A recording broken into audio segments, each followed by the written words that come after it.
Sup, everybody? This is Carrick with ACG, and I'm here with Johnny from Johnny Plays Live to do the best gaming podcast. What are we at? 552? We're at 552, right? I think we're 552. Yeah, 552. Nice. Yep. It's amazing we got here, man. I mean, in all honesty, it's truly kicking. Actually amazing. Yeah. With the stuff that, you do as a kid, like it's actually pretty goddamn surprising. We got another 500 in us before we... Another 500? Yeah. What would that be? Yeah, maybe so. Maybe so. I mean, I'll be happy if I got another 12. But yeah, if we get another 500, I'd be happy if I got 2 more. Low expectations. Look, you got to work with that. Yeah, I set it around the number that my cholesterol is. Thank you, everybody, for joining up. I appreciate you guys jumping in. And we're going to discuss the GTA 6 being delayed news. No surprise to some, surprise to others. But we'll talk about it regardless. We'll talk about a bunch of the game news that has happened this week, as well as some funny stuff that I have been picking. I've been picking, like, sounds weird, but that's really what I've been doing. I've been picking apart some of these developers talking to one another. I don't know if you've seen this, but like recently the Kingdom Come 2 developer was like, Obsidian needs to make games the way I want them to make them. And I'm like, man, you guys are jackasses lately. It's what we talked about a couple months ago, right? Where we were, like when money goes away, people start hammering on each other. And you can tell the industry is getting that, that slightly lower amount of cash. Jeff Bozeman, 5268, $10 super chat. Let's go, baby. Happy Friday, boys. Thank you very much for the super chat, man. It absolutely does help the channel. Appreciate it. Yeah, man. There's actually been a ton of stuff this weekend too that I've been watching or playing. But before we actually get to gaming news, have you been doing anything amazing this week? And anybody in chat? Anybody done anything? What's the high point of this week? Go. Wow. Yeah, go. Okay. You're putting me on the spot there. You got there. 10 seconds. High point of the week. So whatever filters to the top. 7 seconds. So I got a new tooth. Kinda. Okay. So I did a canal treatment. That. Oh, right. I did a canal treatment, and now I got the crown finally. So like the tooth is complete, and I can once again like chew bite on both sides. Chew on both sides. Life is great again. Yeah, that would suck. I hadn't even thought about that. I haven't lost a tooth before. Yeah, because I spent a month having to chew on one single side. And at that point, you're just like, oh. When you got the new tooth and you could chew, were you tentative like a person with a broken bone? Were you like... Yes. Yeah. Dude, because the prior crown didn't work. And I accidentally bit on it and broke it. Because I bit so hard. So, yeah, it was a disaster. Isn't it weird that, like, bone, after all this time, we've gone to space, man? We've, like, shot people towards the moon, and yet you can still break the replacement tooth by just biting hard. It sort of sucks when you think about it. We got all the high-tech stuff, but we still need all the low-tech. Yeah. Like the prostate exam is still the dude with the finger. Yep. Boxers still have to have the slit at the front. Like, can we put some people on that problem? Like... can we get a better... You know what is better? You can do a PSA, because I have the blood test so often, they test your PSA, which is attributed to that cancer. And so if it goes up or down, you can be a little bit, less nervous, more nervous. Obviously, blood stuff is really good, but also not perfect. You might find something having, somebody give you the old test. You know what's funny, man? You just go in there. It takes like 3 seconds. You just have to high five the guy, be like, hey, be gentle. Give him maybe an extra $5 to slip it in slowly. I always thought, wouldn't it be nicer if it was a lady? Just because it's, I feel like it'd be gentler. No. What? No.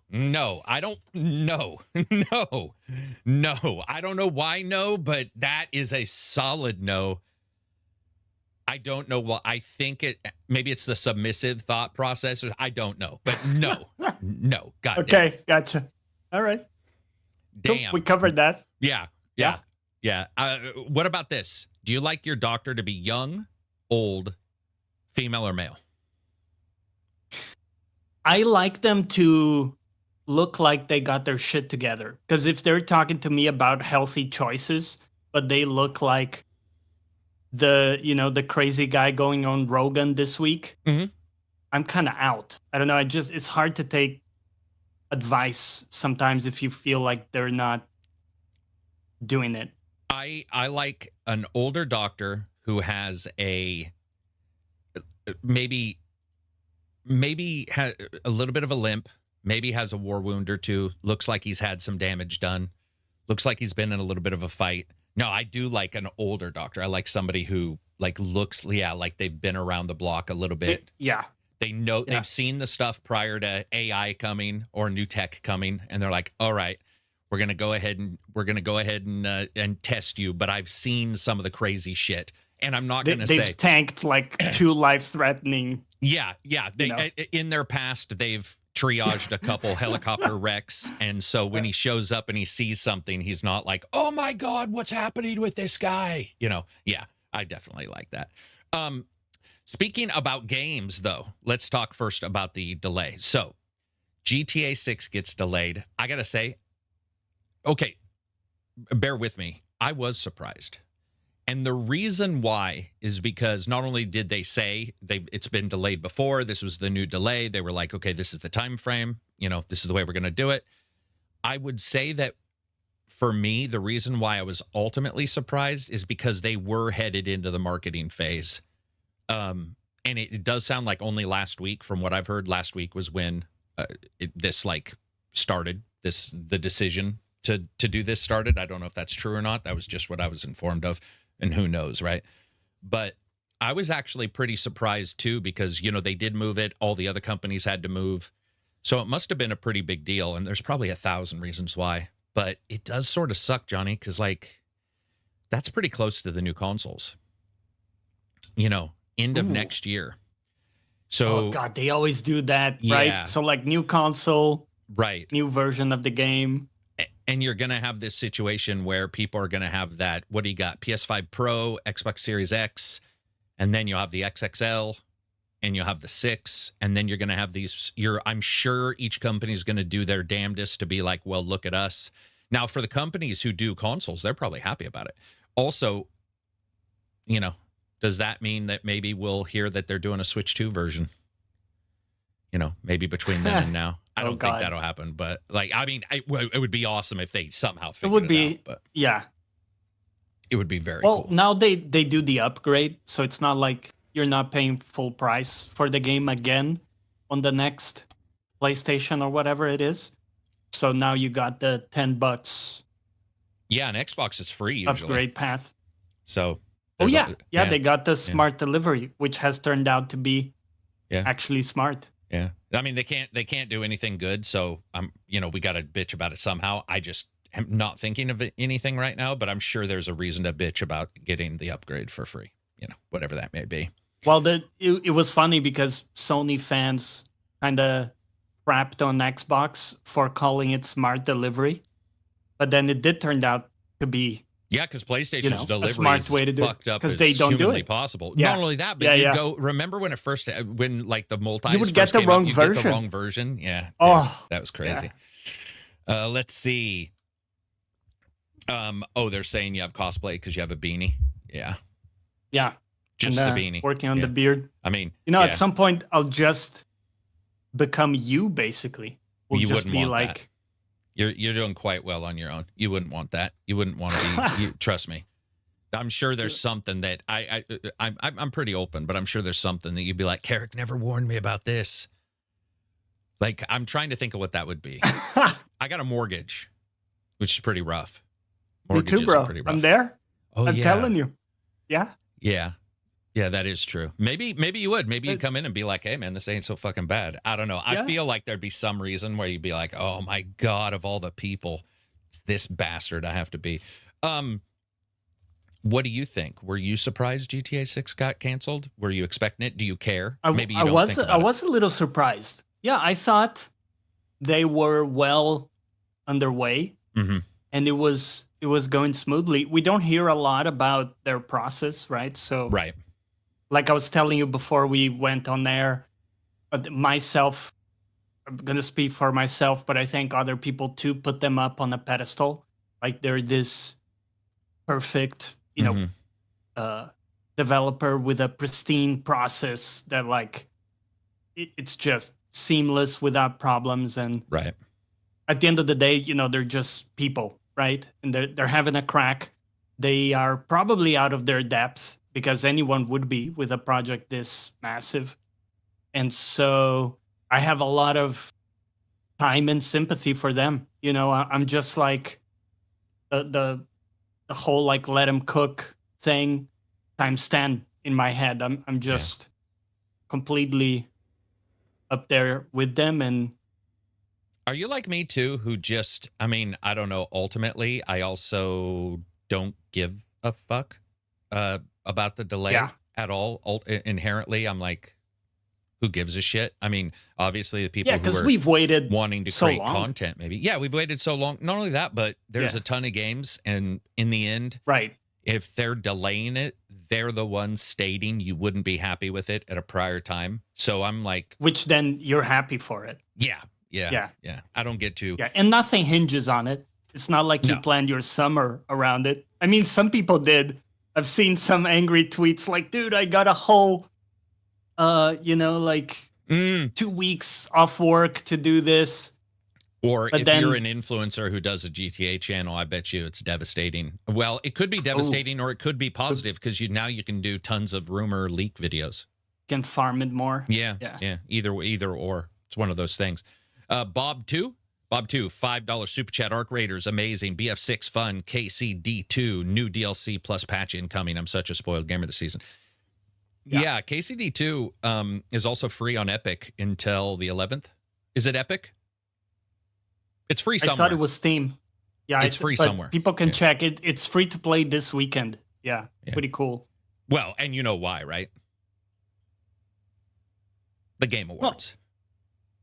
Oh. Yeah. Oh. Come on. Okay. Okay. I see. All right. Yeah. Okay. I see you fucking around. Yeah, dude. Yeah. And they won't I see what you're doing. Of course. Dude, so smart. It came out at the starting of the year. You know, you've been usurped by all the recency bias. Hey, guys. Hey, we're still here. Yep. Yeah. And recency bias is a thing. If I were up at the Game Awards, I'd be throwing my game for free 2 weeks prior to the Game Awards. If I had a good game and I knew I was probably going to be in the running, I'd be like, bro, let's do it. And by the way, this happens everywhere. There's times where like you'll get movie theaters still reshowing a show right before the awards, like completely normal. But yeah, dude, come on. I see your shit. And we're going to talk about especially the lead's just cockamamie bullshit that he's been pulling lately on Twitter here in a day or so, or in an hour or so. I really like that guy. Generally, I like the game, but sometimes developers lately just been yakking at each other, and I'm like, shut up. I don't want to say stick to your lane because that's ridiculous. Anybody can do anything they want, but sometimes saying some of the stuff they say is just brain dead. I want to talk about that too. Knucklehead, $2 super chat. Still think we'll get the Series S version of GTA 6. Series S outsold the Series X internally in their metrics, and I would assume, yes, they've made it pretty clear they got it running, and they wouldn't stop just for the Series S. What they would do most likely if they were having an issue was to curb it all. Microsoft has stated pretty clearly, other than 2 other games, that they want it to be on both. And Rockstar seemed pretty confident that they were able to get that running on both. So I would be surprised if we didn't get an S.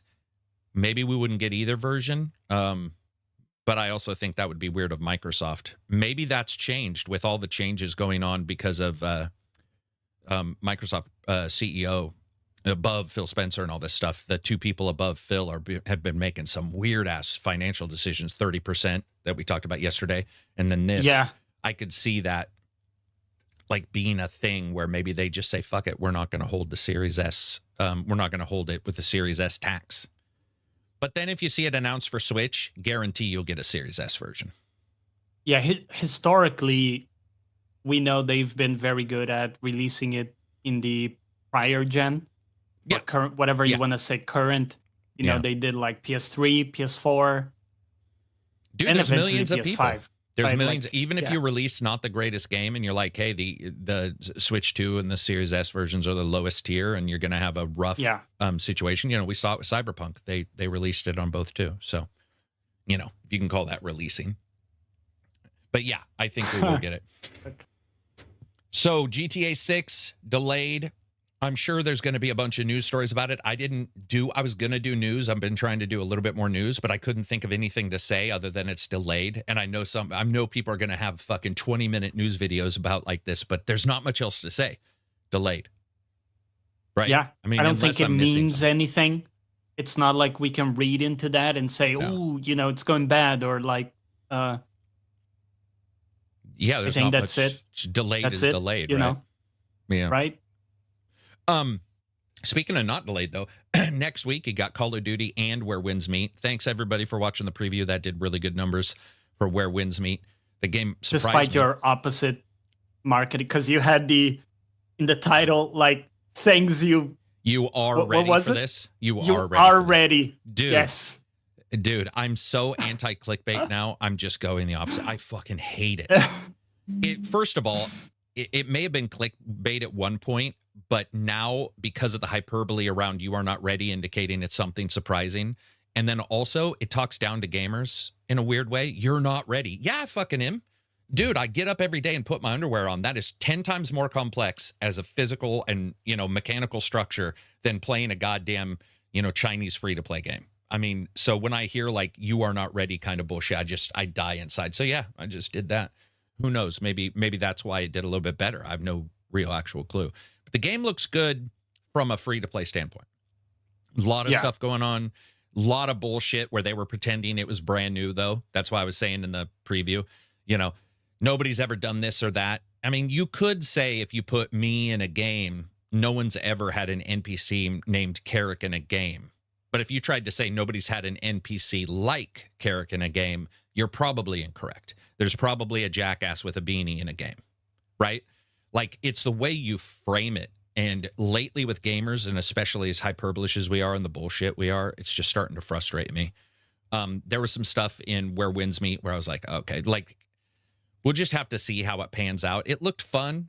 They said 150 hours, which is better than what did Dying Light say? 500. Remember when Dying Light 2 was like, we've got 500 hours of gameplay? It's like, yeah, exactly. Sit on the main screen, man. 500 hours. There you go. But this one, 150. They were trying to say that like they're doing multiplayer and the online stuff different. They're not. It's quite literally Division. I mean, in every step of the way, it is Division. It is many of the service games you play. Single player, co-op, larger stuff like dungeons and raids. That's all it is. Yeah. Yeah. I hate that shit, man. It just comes across so disingenuous, but especially with a game like this that looked pretty fucking cool. Normally, they had a lot of really cool attacks. They had a lot of really cool specials. I'm always a bit uneasy with the free to play because some look incredible. Yeah. And then you jump in and I will pop all over myself. Go ahead. I was trying to talk and drink. No, See, I've done that a that's bunch more of times. difficult. That's more difficult right there than being ready for a game. Go ahead. What were you saying? I just have this uneasy feeling because a lot of times you jump in and it looks so good, and you have in the back of your mind that it's too good to be true, and then you find something where either like the free cosmetics look terrible, and you find you have to spend money to actually look decent or cool in the game, right? Just as an example, or maybe you find that you need a lot of quality of life stuff that is locked behind payments. Like Path of Exile, at some point, you could play it fully for free, but really like the end game stuff without some of the quality of life paid for things, I found really bad. And, once I spent a bit of money on that, then it was a whole other experience and I had a great time. So like some of those things are kind of priced in the experience. So it's free to play. But if you really want to get the 150 hours and have a good time during those, maybe there is an element of like ramping up your spend on it. Mm-hmm. And it's almost like if I've already paid in advance for the full game, I kind of feel like I've covered that, like I'm not freeloading. Right. So there's always that element in the back of my mind. And we've had some really good free to play ones, but so I still have that. Why I agree with you and why I hope this one will be different. It's already out in China. Ark was already out in Korea, I believe, prior to it coming out, and that Lost Ark, Ark, true, right? And that had a ton. So my hope is that what you get is you get a game where the free to play is insanely solid, probably as solid as many paid for games, and then on top of that, you get so much content that you want to continue to experience the content, and then at that point, you look at it like I look at it, where you see a skin and you're like, hey, I got 40 hours of content out of this. I'm going to pay them $12. I'm going to give them, $20. I'm going to buy something that looks cool. I would agree with you. The one big thing I'm worried about is the disaster that occurs when your cosmetics look like shit day one. That to me, it does suck when you put on like your basic clothing and you're just like, all right, or you get NBA Jam or NBA 2K, whatever, where you have to have beard dye and head dye, pay for the hair or whatever. Yeah, and you're just like, dude, this is ridiculous. But what I saw, this looked fun, and it's coming out. It's sort of ballsy. It's coming out on the 14th, which is the same day as Call of Duty. So you can buy both games, but you can't play both games. So at some point, you're going to have a bit of overlap. It'll overlap for me, I'll tell you that much, because I will play both. So there's that. Yeah. R Green, $5 super chat. The highlight of my week, was Metal Gear in concert at the Royal Albert Hall, London Philharmonic, playing many of the scores across the series. Very cool. Yeah. Nice. Anyway, everybody else, I'd love to also hear what your favorite part of the week was. I don't think I gave mine. I don't think I have one. Honestly, what do you got? The preview doing really well was nice because I was expecting. So I think I talked to you. Maybe you weren't. I have an algorithm that's looking at every channel in competitor zone as well as like Airsoft, blah, blah, blah. And it's tracking the big hit that is occurring across YouTube for views. I was expecting about 40,000 tops for that video. So to see that one do that well was nice because there's a drop of I've been seeing most people getting a drop of about 40 to 50%, maybe up to 60, 75% for views. Yeah. I had already been hit. So I sort of have meandered around the loss and then have started to gain. Telegram has been insanely positive. Thanks again to Reg for randomly mentioning that. Because I thought Telegram was malware and Russian military talking to each other. Like, I was just like, why would I ever join Telegram? We joined like crypto groups. Dude, it was like 50,000 subscribers in a 3-month period by just posting videos there. People were like, oh, I didn't know who this guy is. So that's been helpful. So that was pretty good. And then, oh, dude, worst part of the week. I had to return my Strix new PC. That sucked balls. The GM Tech PC I had to return. Yep. Got too hot. 100 Celsius with one tab open on Chrome. So it was already at max temperature just by opening Windows and opening one Chrome bar. It was at 100C. So listen to this. So I email him. I'm like, this thing's fucking broken. I sent on my who crashed list a crash about one every hour. And I'm like, I want a full refund. No lie. Here's what they told me. Can you take it apart and put thermal paste on it of your own purchase and then tell us how it did? And I responded back and said, fuck no. I spent a shit ton of money on this. It is supposed to work via you guys. Then they were like, we don't have case numbers. And I'm like, the fuck you don't have case numbers. I'm not sending a giant device through the mail without a case number. No, we don't have case numbers. I'm like, listen, I don't know if you're using translation devices. I'm telling you right now, I'm going to bitch about this loudly as possible if you guys do not give me a case number. We don't have case numbers. And I said, well, I'm assigning this case. I'm forwarding on this email to multiple different other people who are involved in YouTube. If you guys fuck me, I'm going to come after you for the rest of my life. And I've done it with Asus because I'm never going to like Asus ROG again. I will absolutely do everything I can to crush you. You guys don't have case numbers. This is 2020. What are we, 5? They don't have case numbers, man. Case numbers, dude. I had case numbers in 2001. We don't even know what a case number is. It's like, nah, you're trying to fuck me, man. So, yeah, that sucked. I like the companies normally. I like their stuff. I love their stuff. This is a hot chip. I knew it was going to be hot. And it is widely known that they have basically applied like cheap bull semen for the paste. The paste is absolutely terrible on these CPUs. It's like quite well known.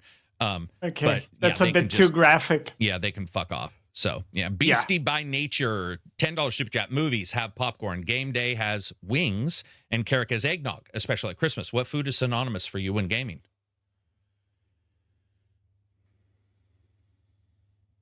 I try to avoid food while gaming, man. I just don't like having my hands. Yeah, cheese slices probably would be the absolute limit. That's a good one. Yeah, cheese slices. Yeah, actually, like ham slices. Oh, ham slices are good. Do you do like the it's round like, ham slice? Like I do those, yeah, or like salami or prosciutto, like any type of ham, because it's like it's good energy, keeps me going, and it's, you know, you just get a little napkin and then you're good. It's not gonna ruin your I have controller. Weirdly enough, I don't use plates because they're easy to something to fall out. So I use like a bowl, and I'll put the cheese slices on the inside of the bowl. Yeah. That everything way, in the bowl. Use gravity, man. Use gravity for yourself. Yeah. Yeah, the concentric whatever. Yeah, dude, yeah, because I don't want that stuff like getting and if it falls, I'm not going to eat it. So therefore, you know, you lose out anyway. I was thinking about how terrible it'd be to be a dog though, Johnny. I had a piece of cheese and I threw it to my dog and he missed it. And it flew past him and it got in a hairball that was under a box. And they just eat it, right? And he ate it. And before I could get to him, because I would have cleaned it. I don't want the dog eating hair, number one. Number two, come on, man. But I was like, man, imagine he's just waiting around. No opposable thumbs, can't open the door. And he's like hoping you throw him a piece of hairy cheese. I felt really bad, actually. When he ate, I legitimately was like, damn. I mean, I'm not putting it, I'm not giving him a piece of fucking rolled up ham on a slice and on a perfect plate. Yeah. But it's like, I did. I just like tossed it to him and he's like, "Ruh," and he missed it. And I felt so bad when he ate it. He doesn't understand that like it got attached to a hair. I mean, he just thinks you gave him something delicious. Yeah, I hope not. I felt bad, man. I like legit felt bad. People saying, let's see, pizza for an extended gaming session for a new game, breakfast pizza.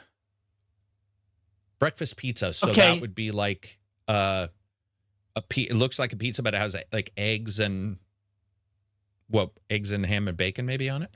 That might not be too bad. I haven't had a Some people told me, and this is maybe, you tell me if this is true. Americans like to wait for their pizza to become cold before they eat it. Is that a thing for you? Well, okay. I can say that if you go to a restaurant, the pizza's hot as shit.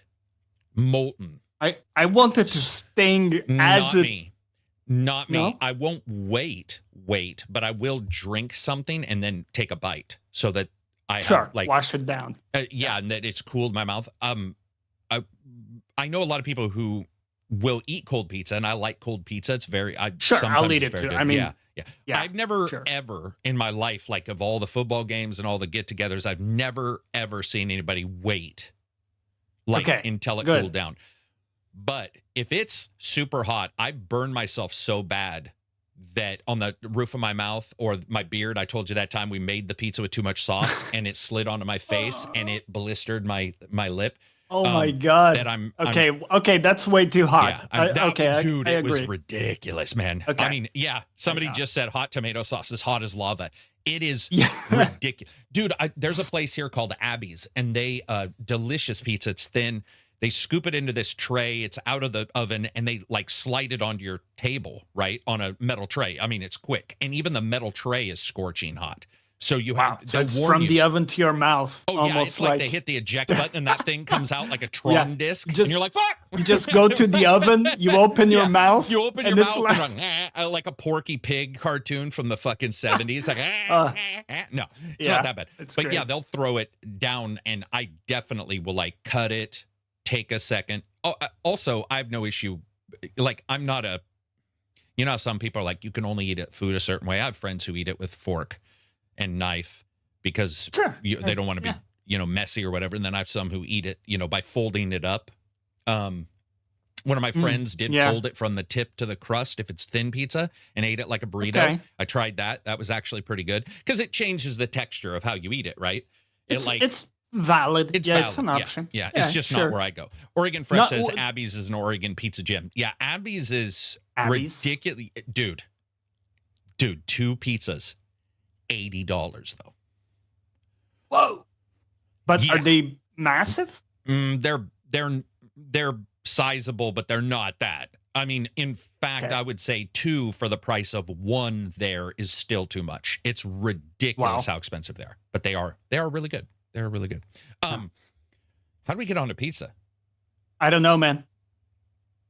But I'm very hungry instantly. Yeah. All right. I ate cold Chinese food once, never again. I've had cold orange sesame chicken, and it was actually okay, but I would say cold Chinese is pretty much a no-no. It always tastes... Yeah, like the sauces. Yeah, they're great multi-textured, and you'll get that one because sauce like that the doesn't oil taste... in them will decant or whatever. It's kind of nasty. Yeah, dude, whenever you see that oil shit like fucking like separate from the noodle, you're all especially with Chinese food, because like Chinese I'll get like the noodles and stuff, and they taste so good when they're fresh out of wherever. But then if you ever change the bowl, like if you scoop some out, you look at the bottom of the bowl and it's a fine coating of negligence. Just like, I don't want that. Something diabolic has happened at the bottom of that bowl. And I've warmed them up a couple times. They're also, I would say Chinese food for me is probably one of the worst foods warmed up. It just doesn't. Agreed. Doesn't work. I'm not a fan. Unless you somebody on asked the us pan, what we eat while gaming. Yeah, you could. You could fry it again, right? But that's a lot of work. Refry. Yeah. At that point, that's a lot. But going back to games, anything like nuts? Do you do like dried nuts? This company here in town has spicy pistachios that are already de-shelled. Yeah, those are pretty good. De-shelled. Yeah, those are pretty good, but they're powdery, and then that gets on your fingers, and so I'm not a big fan. Yeah, I'm pretty careful with what I eat, just because I have white keys on a couple of my keyboard keys. I don't want them to look orange.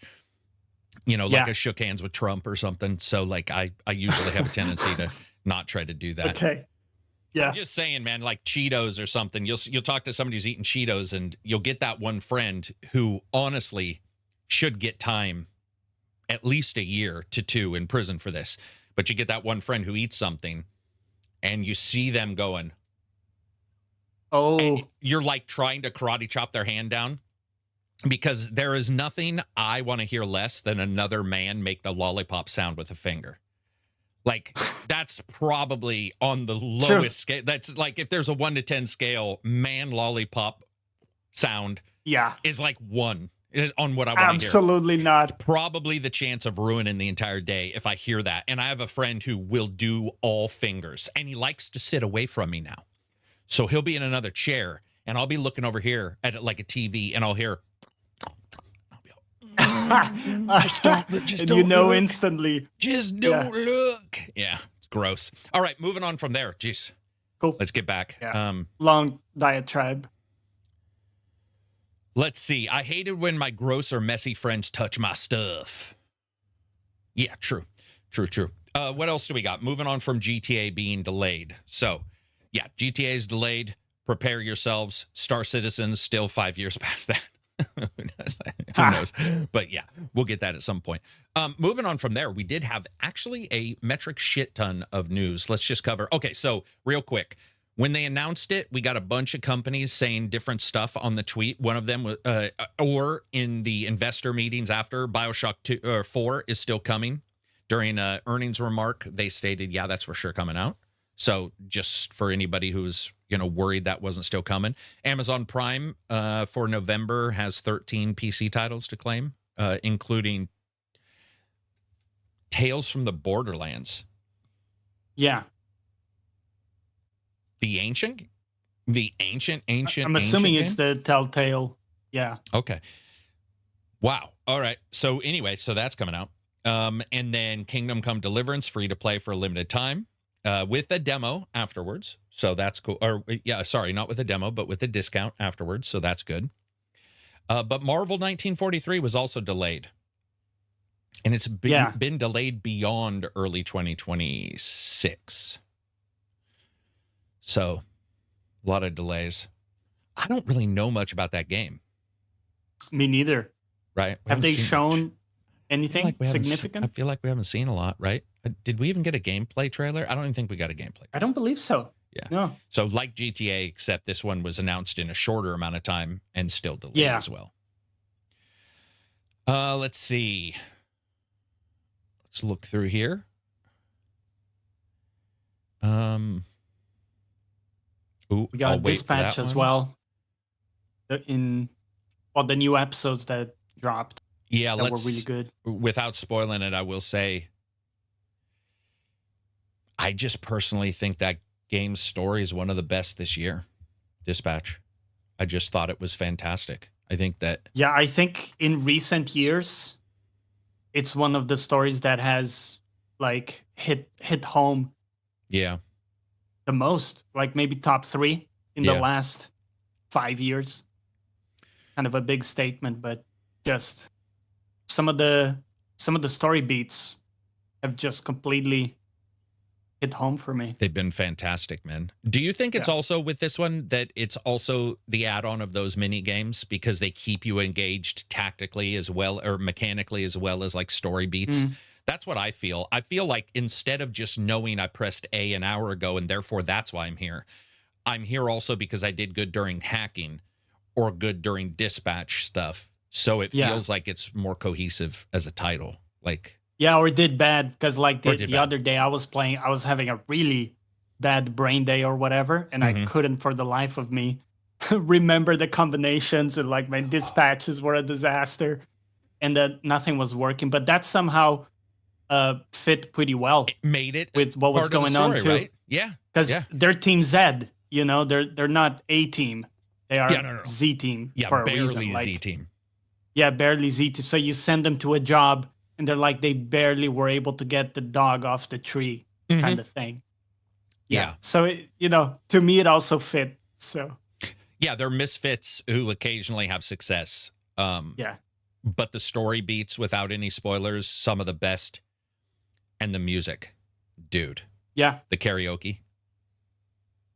Do you know what I'm talking about? It's It's it's still phenomenal. in my I head. sang it all last night. The parody they did with that song, it's just dude, golden. it is. And Yeah. it's gold. There's two things. So you know how you look at you and I talk about music and you'll be like, oh, the title screen music is great. This is great. This lifts up this moment. But there's times where I'll be talking about a space where there isn't a lot of music and that can help. There's 2 times where I thought this was awesome. There was no real music going on. And then all of a sudden you hear the karaoke and you see Robert from a face on view behind, you see the karaoke singer and he's got that, oh my God.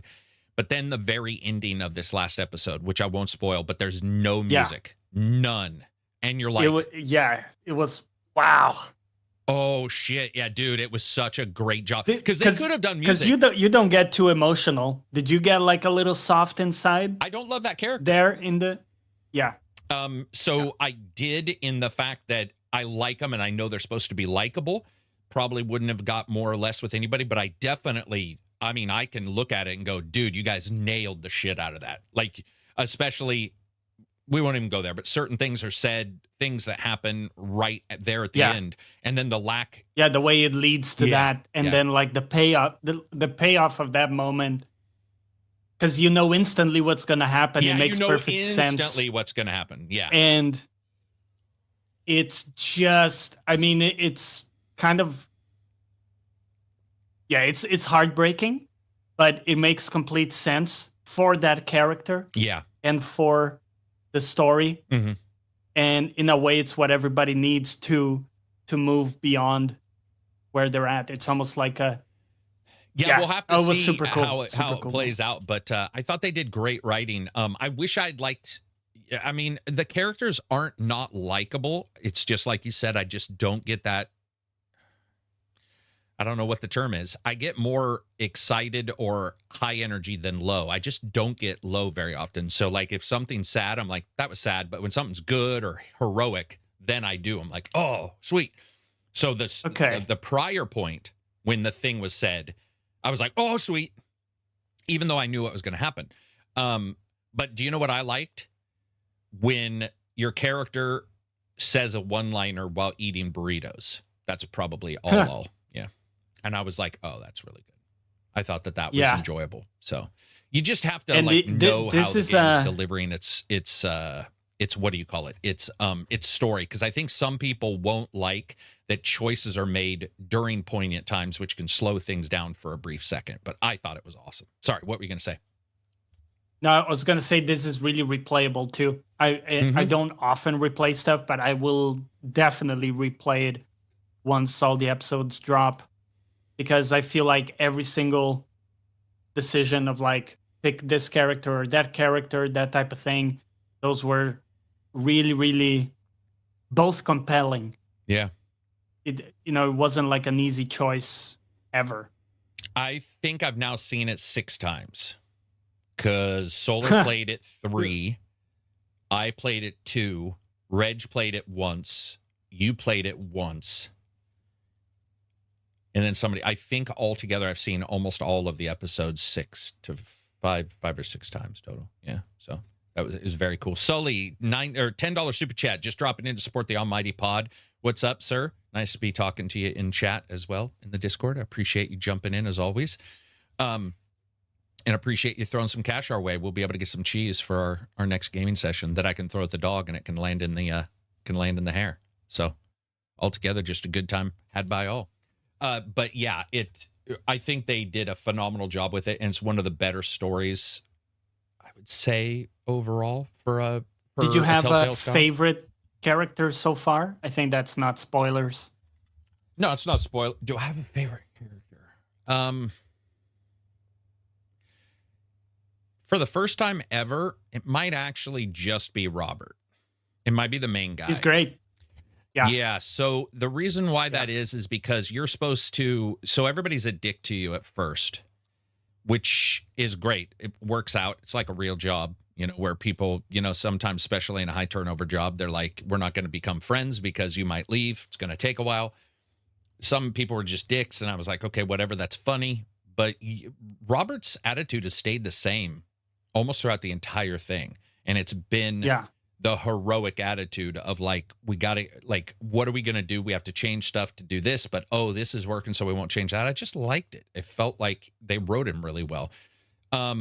Secondarily, your leader, the one above him, the superhero, the girl, I thought she is written in a way that I was expecting something else, possibly just because I'd seen The Boys and I'd seen, the other shows where things aren't as they seem, and generally it is as it seems. And that's the other thing. The game is in no way, shape, or form afraid of saying fuck you to tropes, which is now more enjoyable than a trope. So instead of the good guy being bad or blah, blah, blah, blah, blah, blah, we may see that at the end, who knows? The game's just like, no. Like, this person is this, like, some stuff is going to be what it looks like. It's going to be what it looks like. And that has been refreshing as shit, that the developers didn't feel the need to be like, okay, we got to make sure that this happens.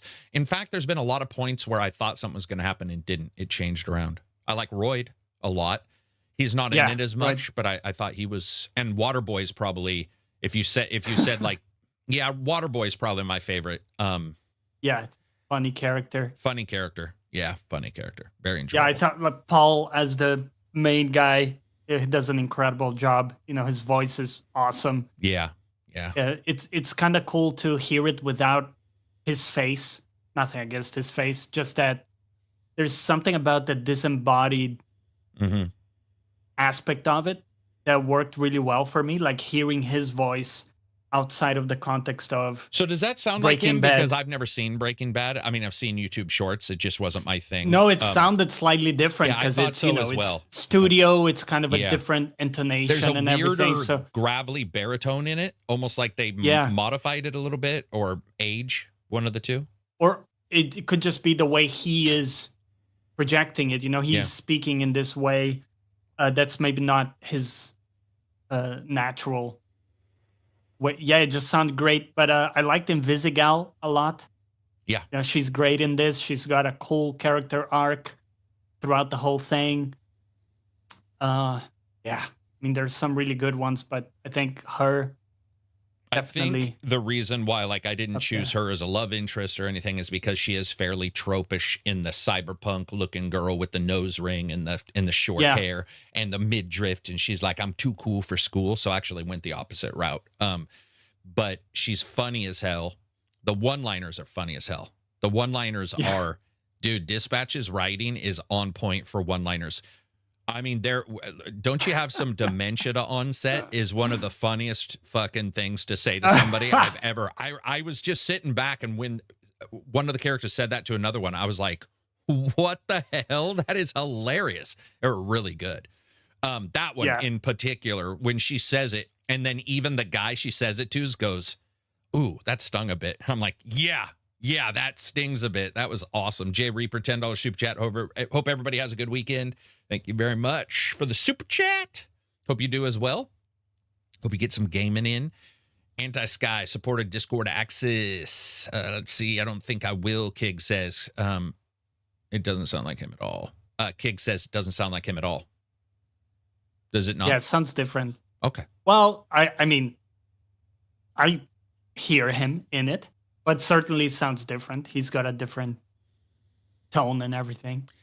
I'm going to bet that it does sound like him somewhat, but just not a lot. Like it's changed slightly, right? Like you said, it's changed. I had this discussion recently.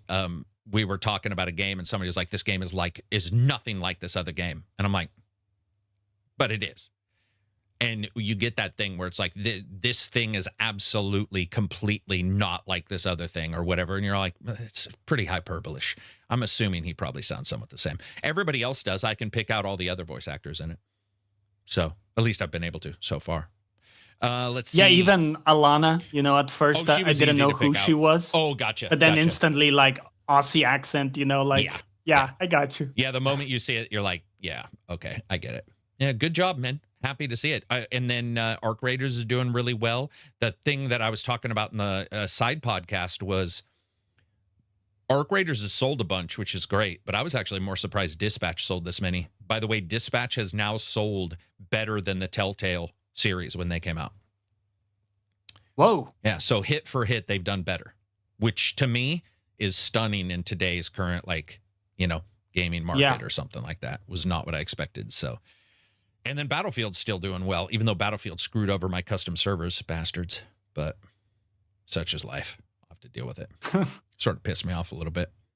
Yeah, so Dispatch and Arc Raiders, man, doing hot news. Arc Raiders also has a roadmap they put out that's like pretty aggressive. They got stuff coming out in November, stuff coming out in December, and it's new maps, snowfall map condition, like raids, full-on event, expedition, a new raider deck, which is this sort of battle pass you can unlock as you play, new quests, new gameplay items, 2 new arcs. With the finals, they did a good job there. So, it doesn't surprise me. They did have some hiccups as time goes on, which is pretty normal. But, I'm not too surprised that they have a constant sort of content updates. Yeah, cohesive roadmap. Yeah, pretty cool. Not going to change the game, but it's like if you like that kind of stuff, whatever game it may be, the ability to jump in and know it's not going to disappear is awesome. And also this one being 40 versus finals being free, that's also, sort of a big deal. So you definitely want to see that.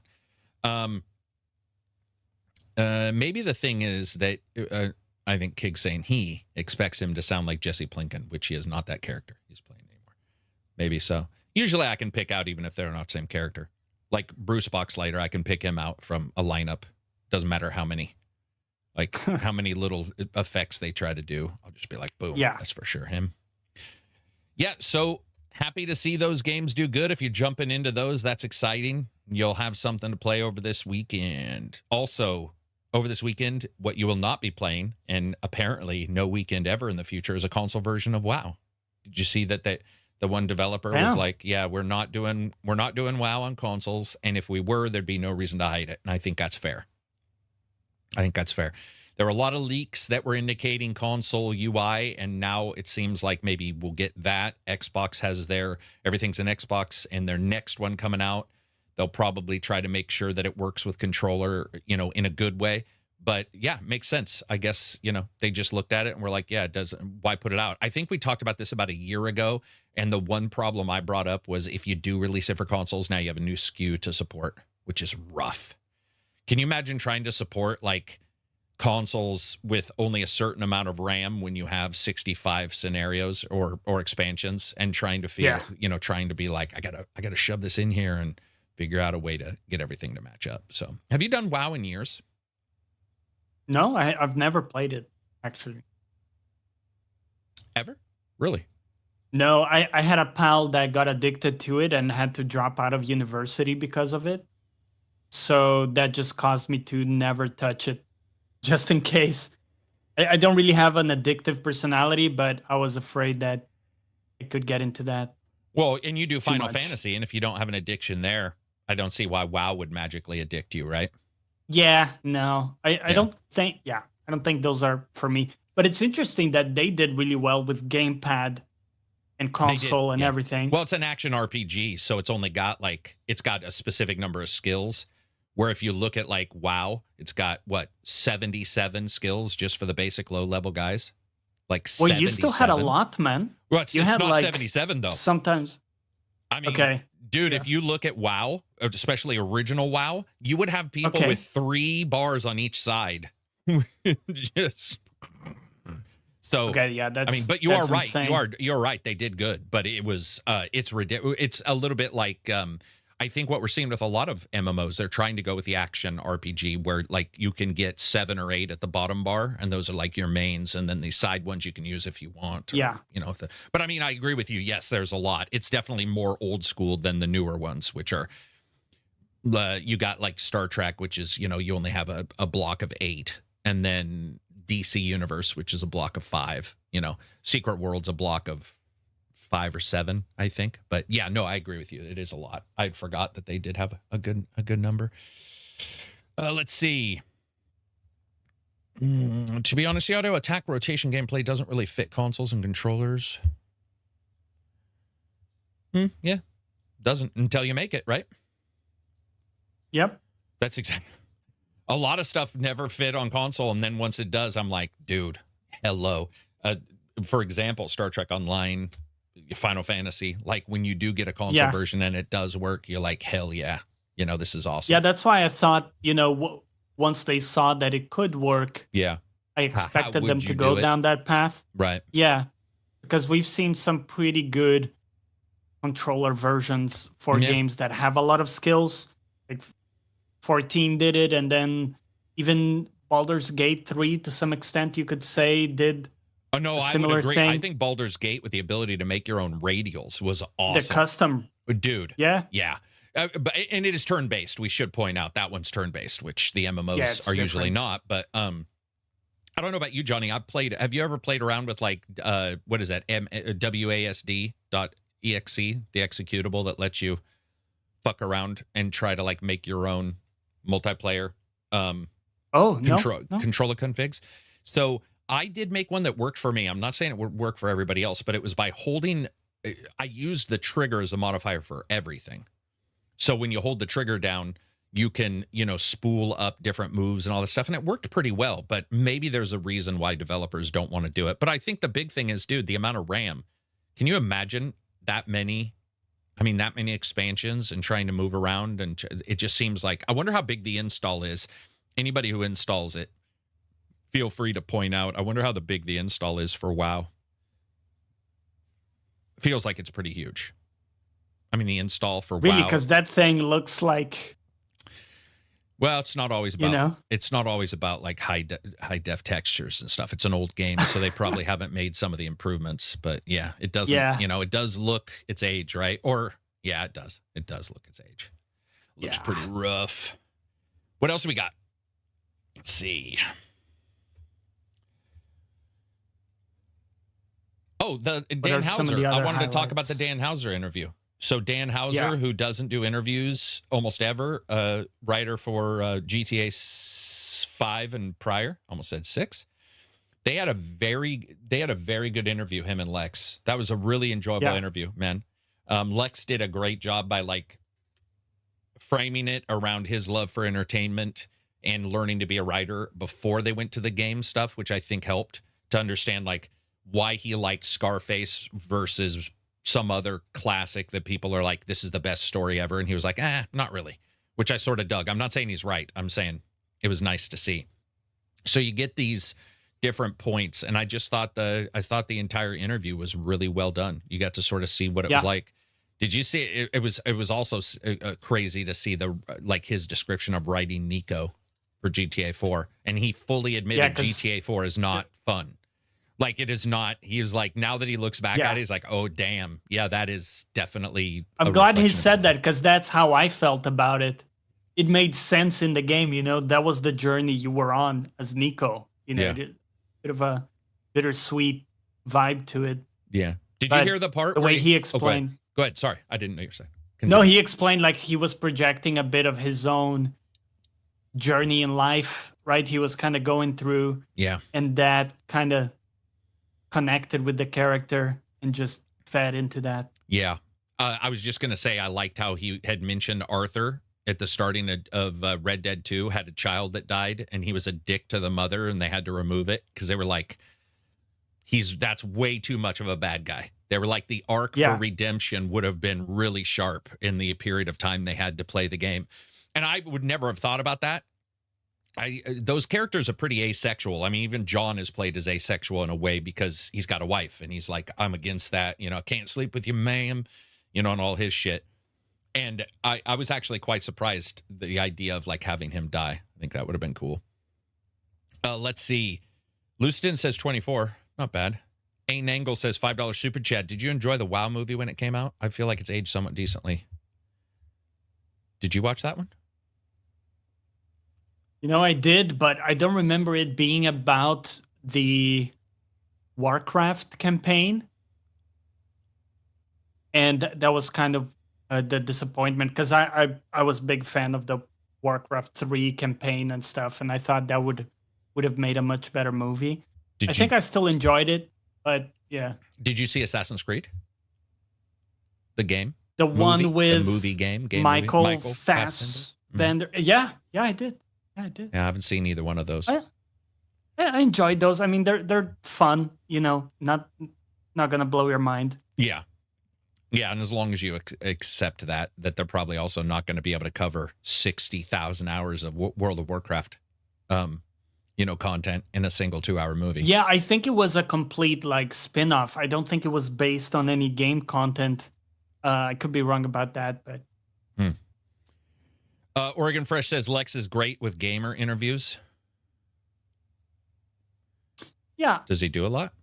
I've only seen that one in John Carmack. he mentions gaming Yeah. a fair bit, but yeah, I think John Carmack, this one, maybe the only ones so far. But I was telling you before the podcast started, I like how he demystified some of the process. Yeah. Because we have this idea that, you know, Red Dead Redemption, perfect game, right? Red Dead 2, perfect game. You kind of have this image in your head that they have a glorious, perfect process where everything, you know, everything's working, everything's connecting. They just have it figured out. And when you hear him talk about it, it's like, dude, he waited until the like last 2 nights to do it and was just like working all day. He didn't have it figured out. They were over budget. It was just very human. You know, it's a very human process. It was a dude having a crack. He had some good ideas, right? And he got in the zone and he did a great job. But it's not like they have a magic process or anything of the sort. Yeah, no, yeah, the other thing that I did sort of bother me in that interview was like Lex is like, this might be the best game of all time ever in human history, blah blah blah. And I'm like, all right, Lex. That's a bit of a Lex statement. Yeah, where he, and it's and this is, you know, hey, he can like what he likes, but sometimes then it shuts off the conversation of like, and which is funny because he was the guy was actually interjecting, no, it's not. There's this and this and this, and I'm sitting there going, man, I really like that game, but the controls for like first person were rough. The missions close off. You have instant fail missions. You have a lot of the things that people have complained about for years. There are some issues with that, and there's some issues with the way it works. And I sort of wish those questions had been brought up, not in a negative, but like, how did we end up with this? how did we end up with closed off missions? Is that a memory constraint or something? Like, what if you had your druthers and you could do anything, what would you do with those? I think those would be really cool conversations to find out what, and by the way, he's not the tech guy either. So as the writer, it means, he's not going to like have it all, perfectly dialed in or anything. But yeah, it would have been, that's the only complaint I had. For the most part, yeah, great interview. And Lex is a good interviewer. It was really fun to see him too, because he doesn't do interviews. So like, and it sounded like it was completely happenstance that they were both at a Comic-Con and Lex came up to him and started talking to him and then said, I want to do an interview. And he said, yeah, find out. Everybody just wasn't asking him because he wasn't doing them prior. And suddenly he wants to do interviews, which completely could be possible. It would be nice, to see him in more interviews because his writing style is pretty fantastic. Yeah. Like you talk about the psychiatrist in GTA 5 and how he... Oh, so great. Dude, yeah, he was talking about him because I'm going to be honest, I can't remember that character pretty much at all. And then the guys in chat last night happened to be telling me stuff, and I remembered these little snippets they were talking about. And I was like, okay, you know what? Now I do remember this particular thing. And then you go back and listen to that interview, and he talks about writing that guy as like the scam artist psychiatrist, trying to write a book and wanting to use the patients to like go out and, make his own fame and stuff. I was like, okay, that's pretty cool. What did he say? He feels like a GTA psychiatrist, like a psychiatrist from GTA. And I was like, all right, that's actually really fair. Also, I love that he put the shine on Michael. He stated it straight out. He's like, I don't know why people don't celebrate Michael more, because he's like, I love that. He was talking about the idiosyncrasy of the character and how even the voice actor doesn't get. So he was my favorite character in the game anyway. And I always did feel it was weird that Trevor, it's not that weird. It's YouTube, so people are going to be like, look at what Trevor said. My God, this is the most funny thing in the world. But it's like sometimes it's the guy on the back who's doing some shady shit that you're like, oh, that was well acted. And I'll always remember when he chases the yoga instructor out of his fucking house because he's banging his wife. I just thought that the was... tennis instructor. Yeah. Oh, I keep thinking yoga. He's got some of the somebody's best... stretching or something.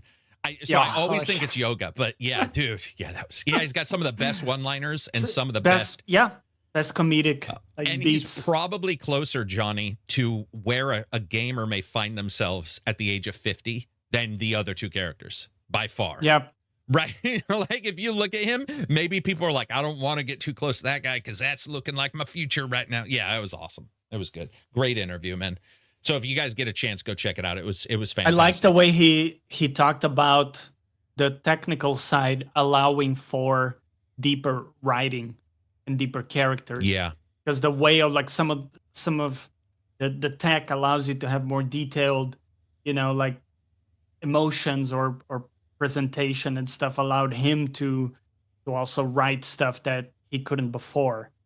Maybe some of the faces and tech like that. I also love that he said Nico, which again, it was really nice of him to like point out a lot of the idiosyncrasies with Nico and be like, hey, listen, he's sort of, he is sort of a piece of shit, but and he is this depressive character, but he also said out of all of them, he may have been the only really good guy. And I was looking at Nico because I recently watched somebody play GTA 4 and I'm like, man, you might want to play your own game because I don't know. But regardless of that argument, what I did like is he stated one of the first lines he ever wrote was the line about war.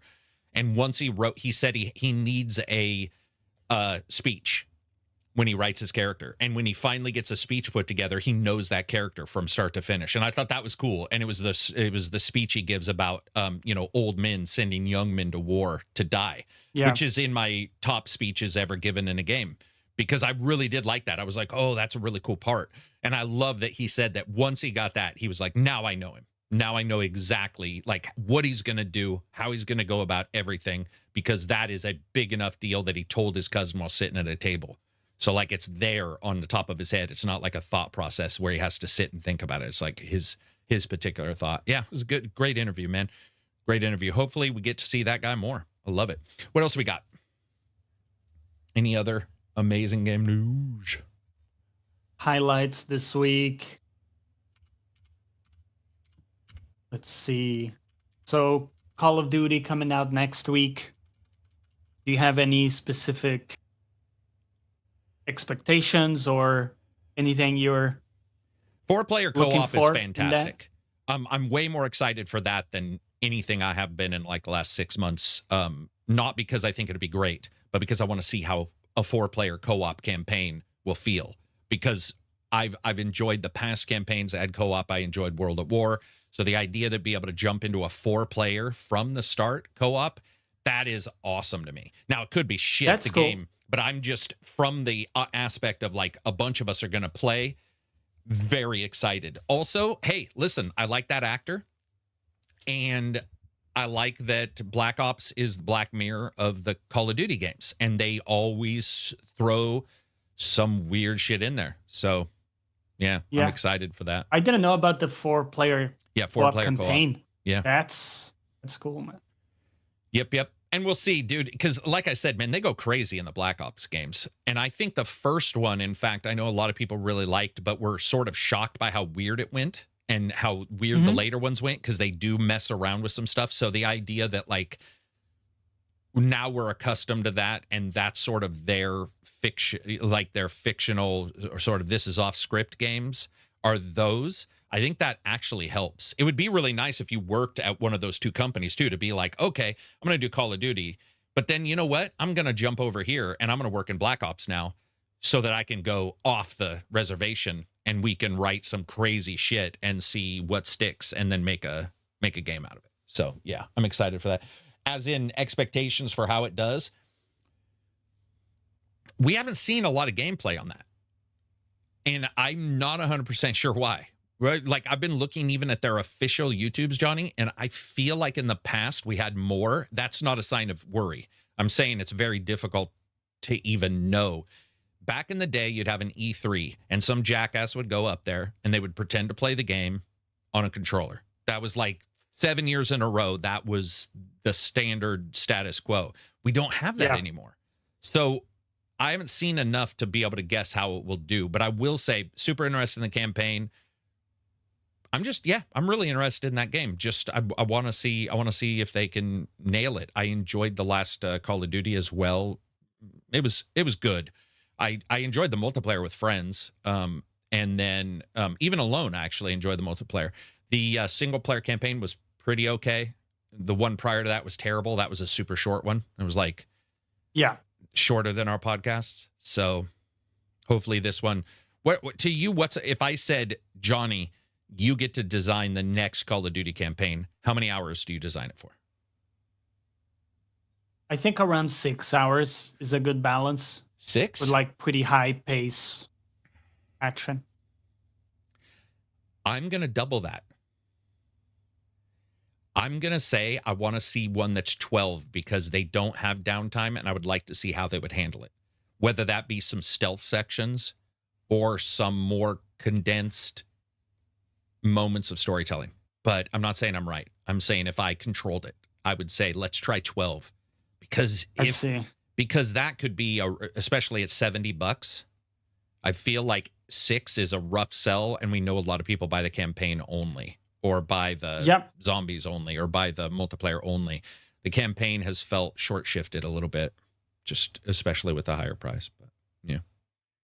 We'll have to see. This one, what do you think this one will be? I think with 4-player co-op, it's going to be tough to have it be 6 hours because there's so much shooting involved, and 4 people are better than 1 when it comes to shooting.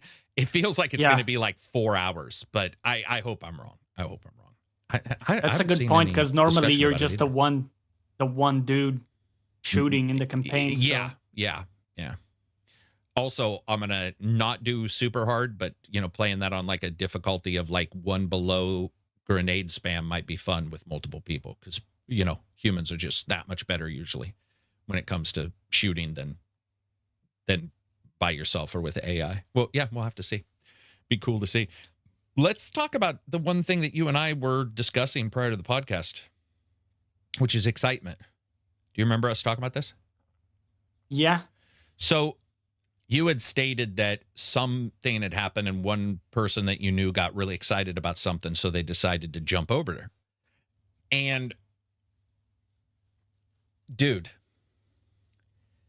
what's the last thing that you remember that wasn't a game where when somebody talked about it, it lit your brain on fire and you just leapt into a conversation or you started investigating it.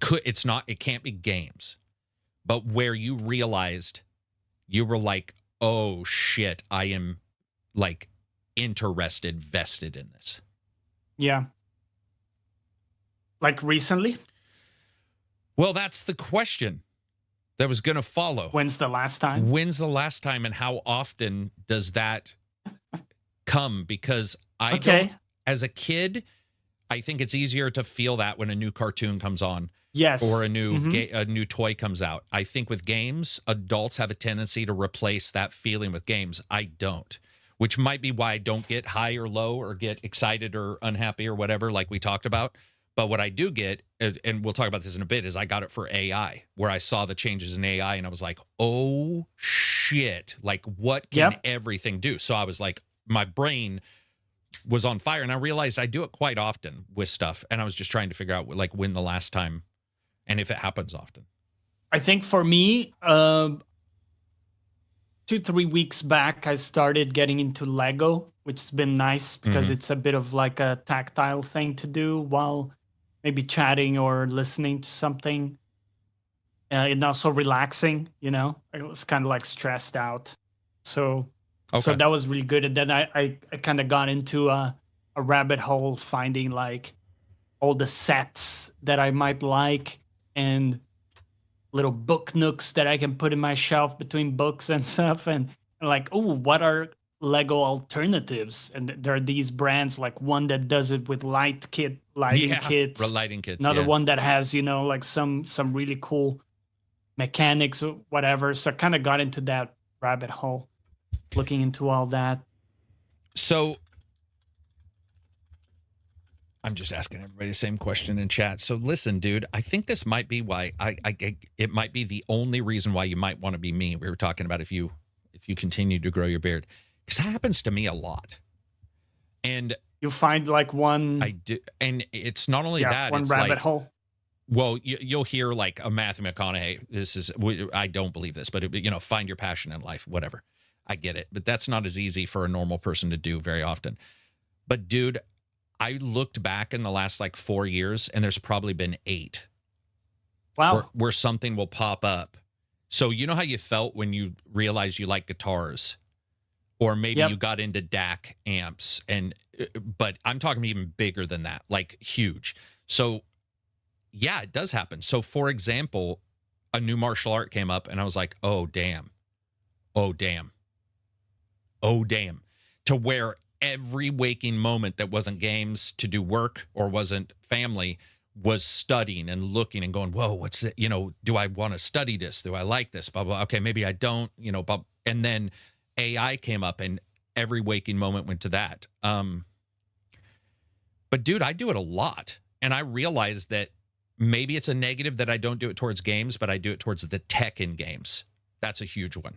So like tech, programming games, a new game engine, somebody does something with, you know, behind the scenes, they're doing something new on, like, I was this way with ray tracing when it first came out, where everything I do for like a week or 2 will be fucking, and my wife used to joke that it was like scrambled eggs. She could hear my brain because she'd look over at me and I'd be like, just locked in on the, yeah. And dude, I think it goes away when I do think that adults have a tendency to go to games or movies. And that's why the fandom comes out, is that people get locked in and maybe don't switch quickly. If that makes sense. I think that's why I don't have a fandom, because I'll like, so for example, if I like the new Xbox that's coming out, I'm going to be looking at what processors it uses, nanometers, blah, blah, blah. And I'll be into it. And then it'll go and it's gone. The memory's still there and everything, but that part's gone. And then I'll find something else. And I feel like maybe that's why we get what we get, which is the uncomfortable long-term fan and that sine wave look where it's all peaks and troughs. It's no longer this, you know? Like, have you ever noticed that with some people where it's either high or low? And if you're lucky, sometimes you catch them in one day going up, if you're lucky. But by the time you talk to them, they're probably going to be at a high again.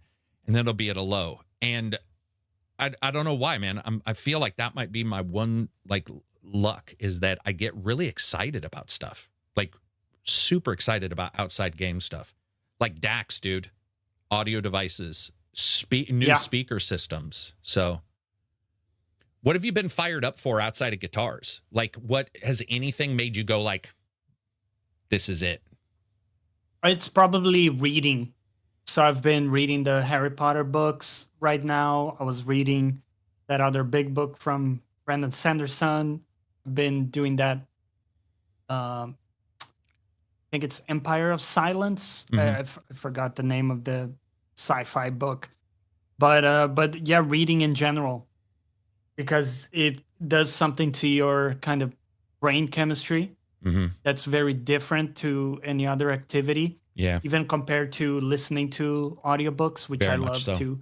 But it's kind of a different activity altogether. And I've been fired up about building that habit, like reading every day and trying to read a bit more, like So do you know what might be the being able to difference? get into it. Reading is your general, right? And reading, for the most part, I think that's the difference between what I'm talking about. Mine's not reading, it's complex assembly theory.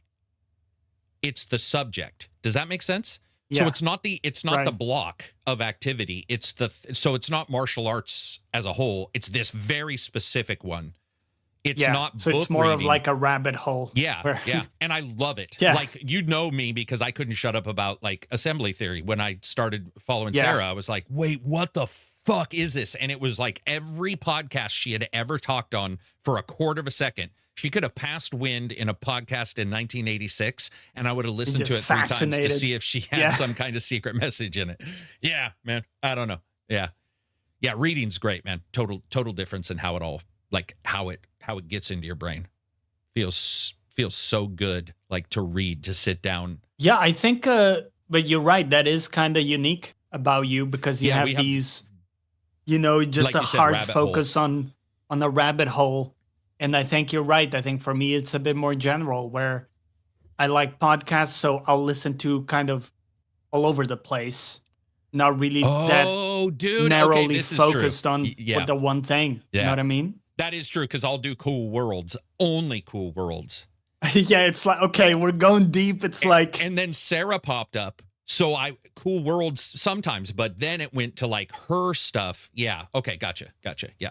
Yeah. I wanted to Yeah. ask you about that prior, like That's weeks, cool. months ago, about like how we. I think that's why started you're stuff. good with the game reviews too, because you go just like fully into a game, right?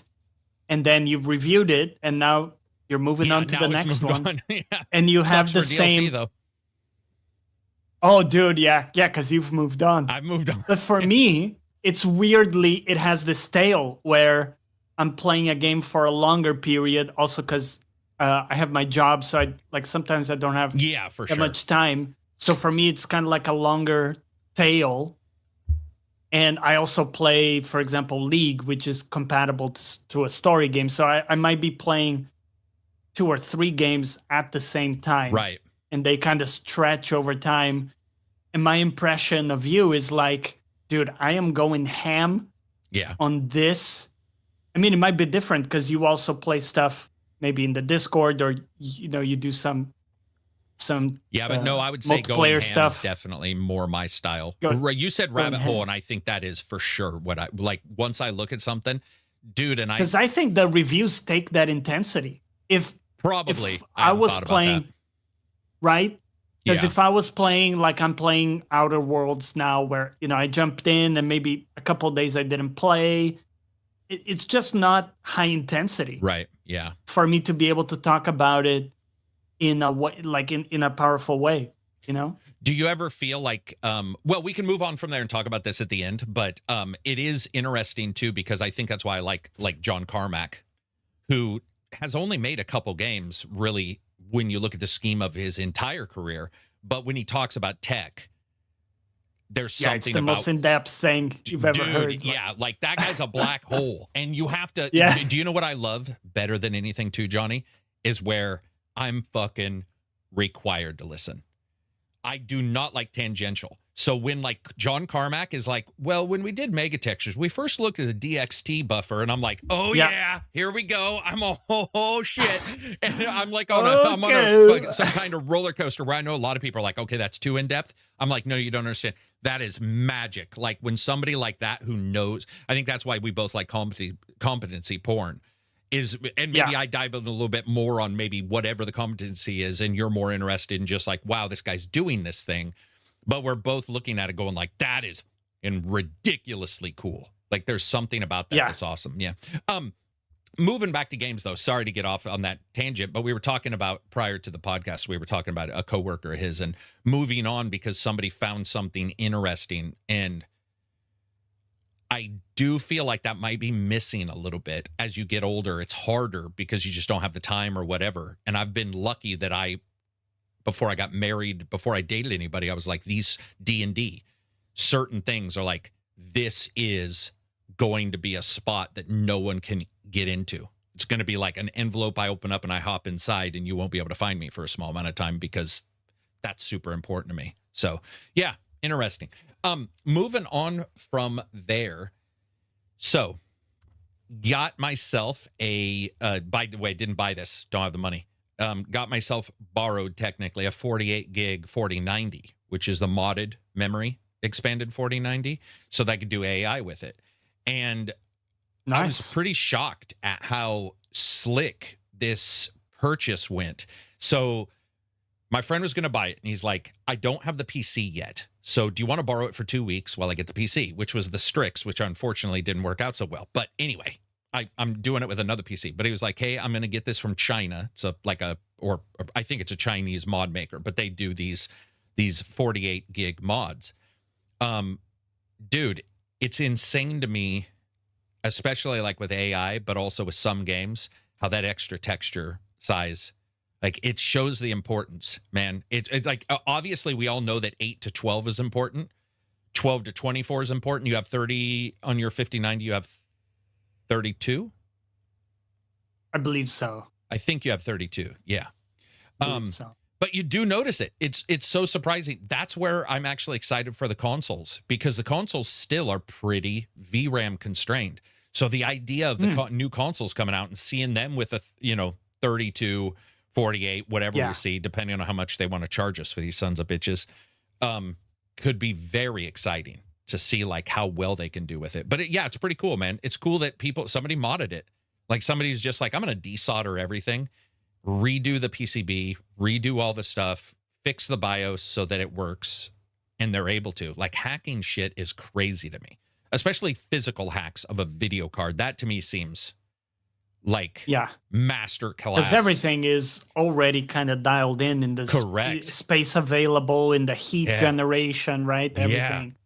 Dude, people are amazing, man. You'll go into Etsy and you'll look at Etsy and you'll be like, I bet you nobody's made a case for this that looks like a pyramid with a puzzle box to get into my PC. And there is somebody inevitably on Etsy who that is all they make. And you're like, that is their life mission. Dude, it's like, not only that, they're 6 months out on an order. You'll be like, what the fuck? I looked up, I want a box that looks like a cat, and you press a button and it paws down, you hit the paw, key comes out of its mouth, you open it up, and there's your CPU inside. And they'll be like, oh yeah, I do those. I got like 50 designs. Just go ahead and just get a hold of me and we're checking out. You're like, what the fuck, man? Oh, it's so good. It's amazing. Yeah, customization, like generation is sort of what I feel we're in. Like ignoring like Gen X and stuff. I feel like the ability to customize yourself for your surroundings is so far past.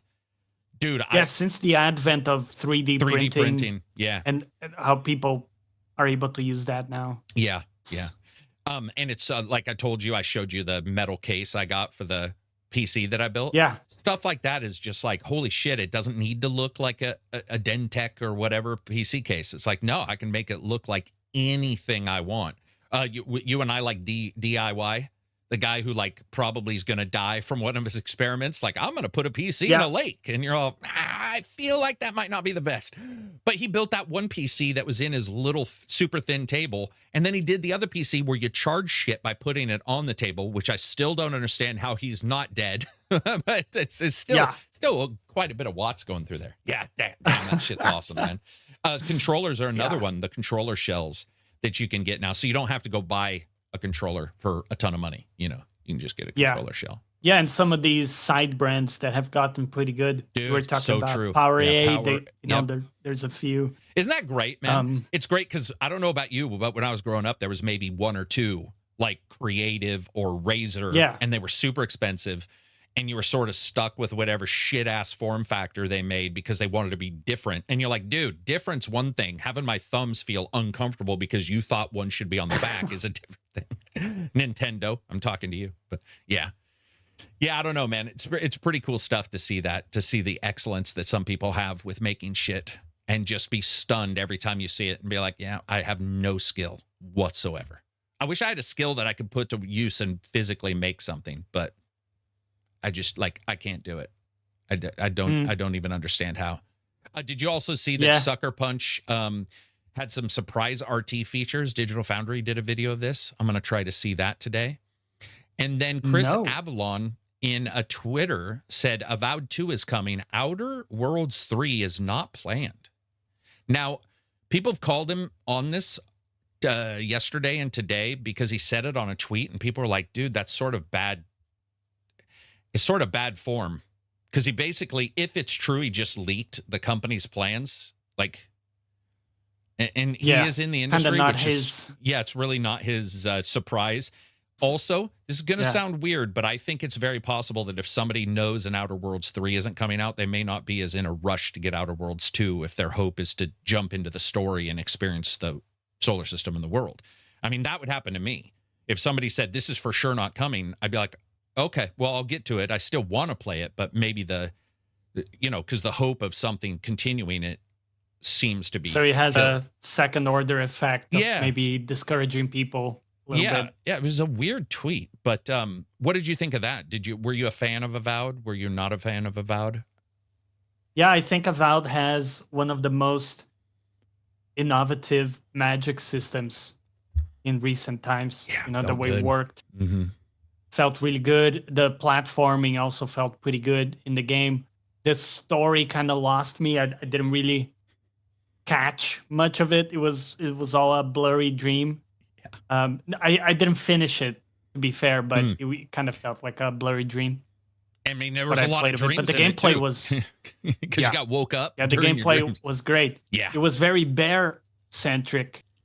On it's a lot of bears. Cosine is the Latin term, right? Cosine for bears, or is it persine for bears? I think it's a persine for bears. Persine. Yeah. Dude, there's a lot of fucking bears in that. Like, whoever made the monsters in that game might have had a run-in with a bear because there was a lot of bears in that game. Yeah, and they were bastards, too, especially when you first met them and you didn't know what to do. And that bear was like, I know what to do. It's my one goal in life is to eat you. You're like, son of a bitch. Yeah, I'm excited for that. I want to see a Avowed that's improved in different ways. I definitely loved the gameplay in Avowed, the combat system and stuff, the dual wielding. The spell book thing was ingenious. Pistol in one hand, spell book in another. And the augmenting, if you learn the spell but keep the spell book in your hand, you do two times the power. I was like, my God, it just makes sense, right? Oh, it's so nice. But the story, same way with me. Where it's waking you up and talking to you, and even your character at one time, you have a choice of being like, would you just shut up? And I'm like, that's how I felt. Loved the combat in that. So yeah, it'll be cool to see what they do. I would love to see an Outer Worlds 3 though. That's the other thing that bothers me a little bit. Yeah. I've liked my time a ton with Outer Worlds 2. They did a bunch of cool shit with the skills and the narrative that was really phenomenal, and a lot of games still aren't doing it. And the idea that the idea that they're not doing it seems weird, but maybe they want to put both teams on Avowed and have, instead of splitting them. Because they did split them when you think about it, right? 200, let's say, on Avowed, 200 on Outer Worlds. Instead, if you can have 400 on one and then maybe 400 on the other. I don't know. Could be something. Yeah, I think it's a shame because it's a completely different setting that you get to explore and market to. But yeah, we'll have to see what happens. People are talking about some kind of leak. It looks like there's an update later. Oh, turned out to be nothing. Yeah, Mass Effect. I wouldn't expect much from Mass Effect for a while. I feel like EA is probably putting things on a little bit of a ease down until the Saudi deal like fully fleshes out, right? You know, just be like, hey, let's slow it down a little bit until we see exactly what happens. Feel it out. Yeah. You also had in the notes that Take-Two said BioShock 4 is still I mentioned coming. it briefly at the starting, but yeah, BioShock 4 is still coming. They said, you know, hand on heart, like a CEO says that. Who gives a shit? Hand on heart means nothing. It doesn't even mean anything from me. I shouldn't even say a CEO. If I say hand on heart, Johnny, we'll do next Friday's podcast. If I can't do it, then I can't do it. Such is life, right? Like, you have people being like, the CEO said it. It must happen. It's like, that's not how it works. But he did state it's for sure happening. I don't see why it wouldn't. It's a huge series. And I mean, I'm excited to play it. I just feel like BioShock seems to be hard for people to pull off. I mean, Infinite, they had 3 remakes, you know, or whatever, retreads. 1 had its development issues. 2 had its development issues. It feels like that game's just hard to nail down. Yeah. So we'll just have to see. I'm excited for it, though. I mean, dude, BioShock is always fun.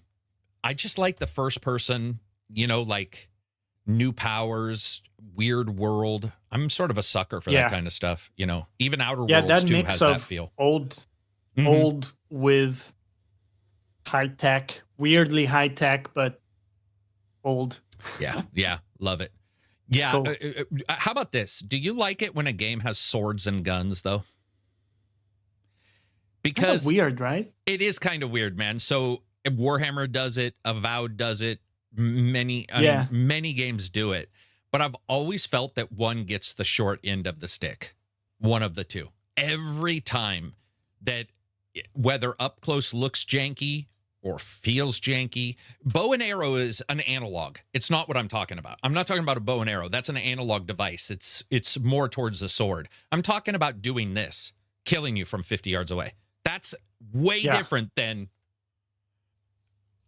and aiming up, right? Yeah, totally. Yeah. Totally. What games have mixed both well? Avowed did Avowed had guns?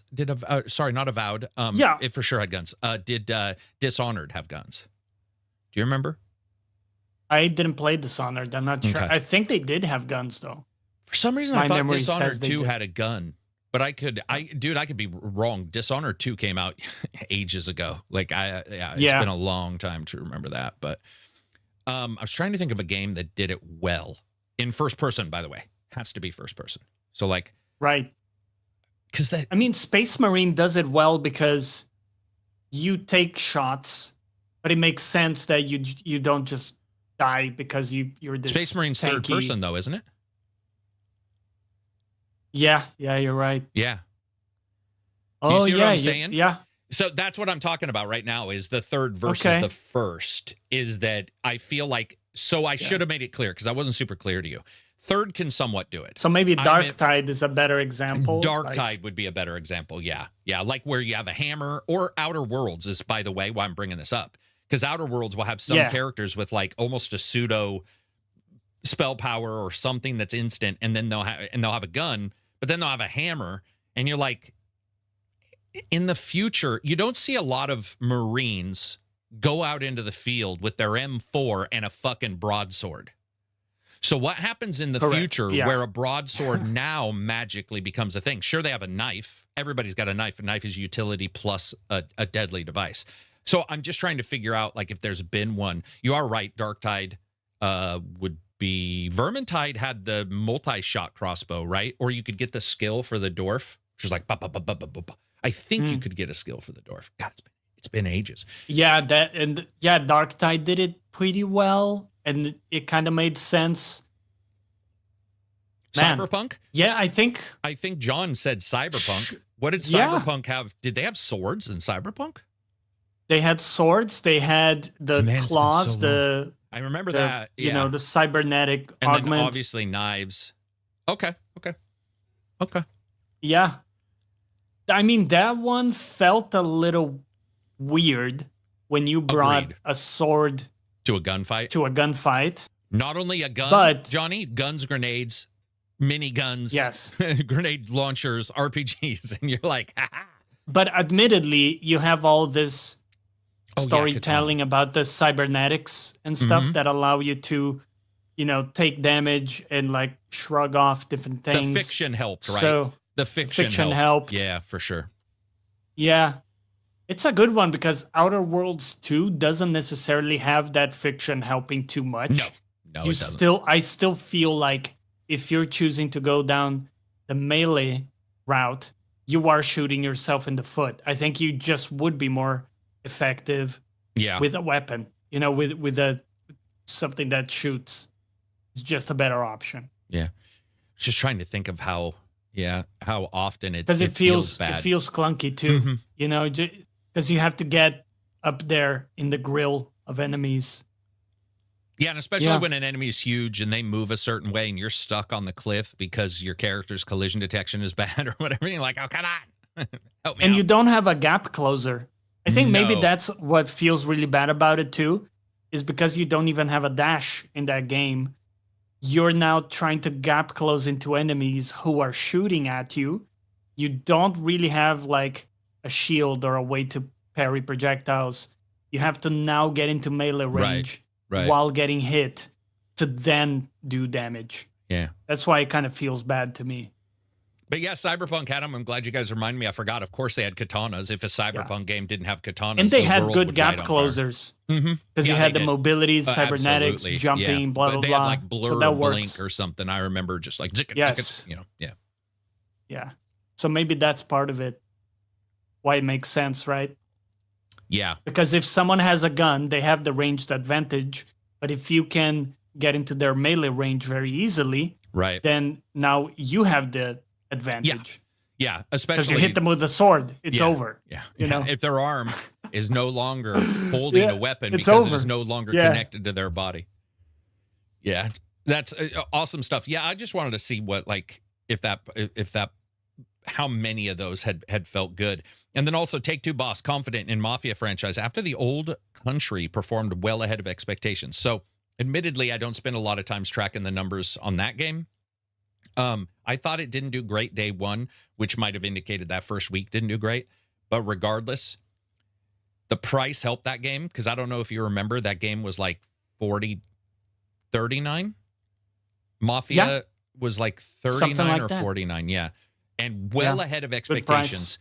I'm assuming well ahead means 2 times.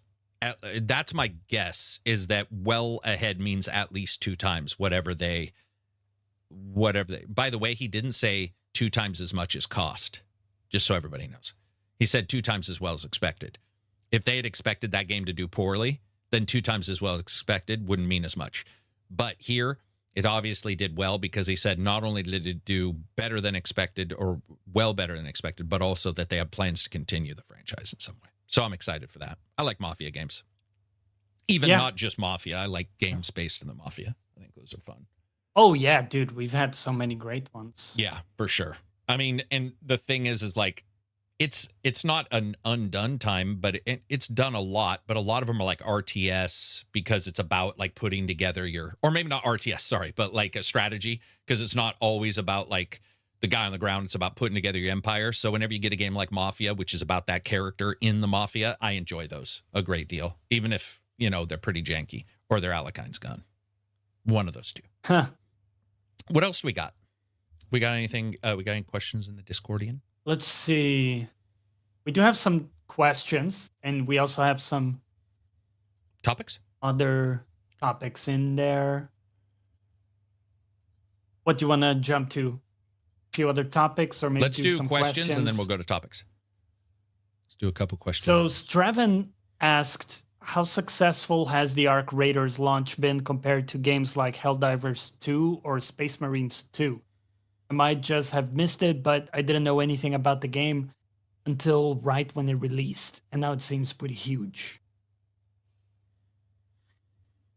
I don't know. It sold 2.5 million, I think. It's at a cheaper price than most games. I don't know what the price was for and it Helldivers. Hit like top sold on Steam, right? So yeah. But I think Helldivers was full price, so that means their delta for profit is going to be $20 more per unit sold. But no, it Yeah, did well. and also, yeah, on launch, I think it did just as well as those. It's going to be interesting to see what the lasting I didn't effect buy is a going to be. Strix laptop from Asus, Mob. What are you talking about? I bought a. Jesus Christ! I didn't buy an Asus. This is from GM Tech, man. I don't know what you're talking about. Ultra Survivor $10 super chat. Have you heard of the December 3rd person update and new DLC for Avatar? Yeah.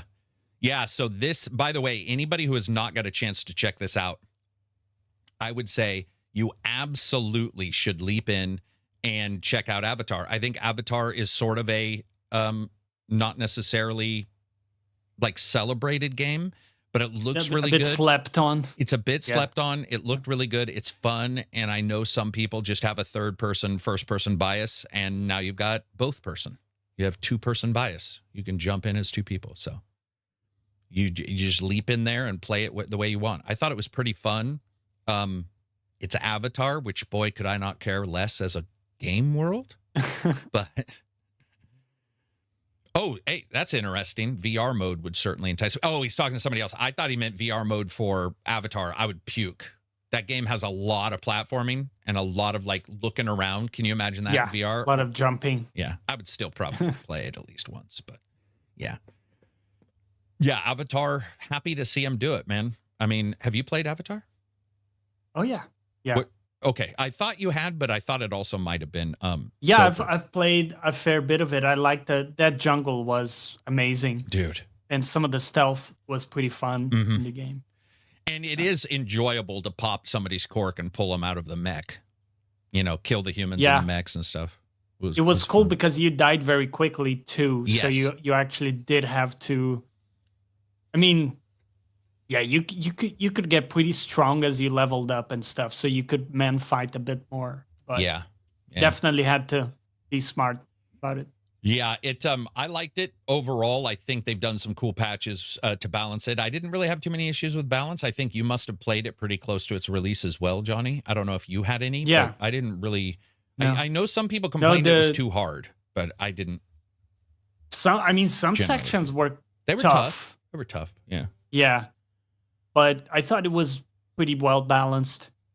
The one thing I didn't like was the investigations, where you had to go cat vision and like find specific things in the and I don't know what it was. That I'm a bit colorblind, so maybe it's on me not finding stuff. But I had times where I just couldn't find what they wanted me to find exactly. Yeah, and I just frustrating. But I've had that in some games. I think Assassin's Creed does it sometimes, where they want you to find the specific papyrus or whatever, you know. And I'm kind of done with those investigations.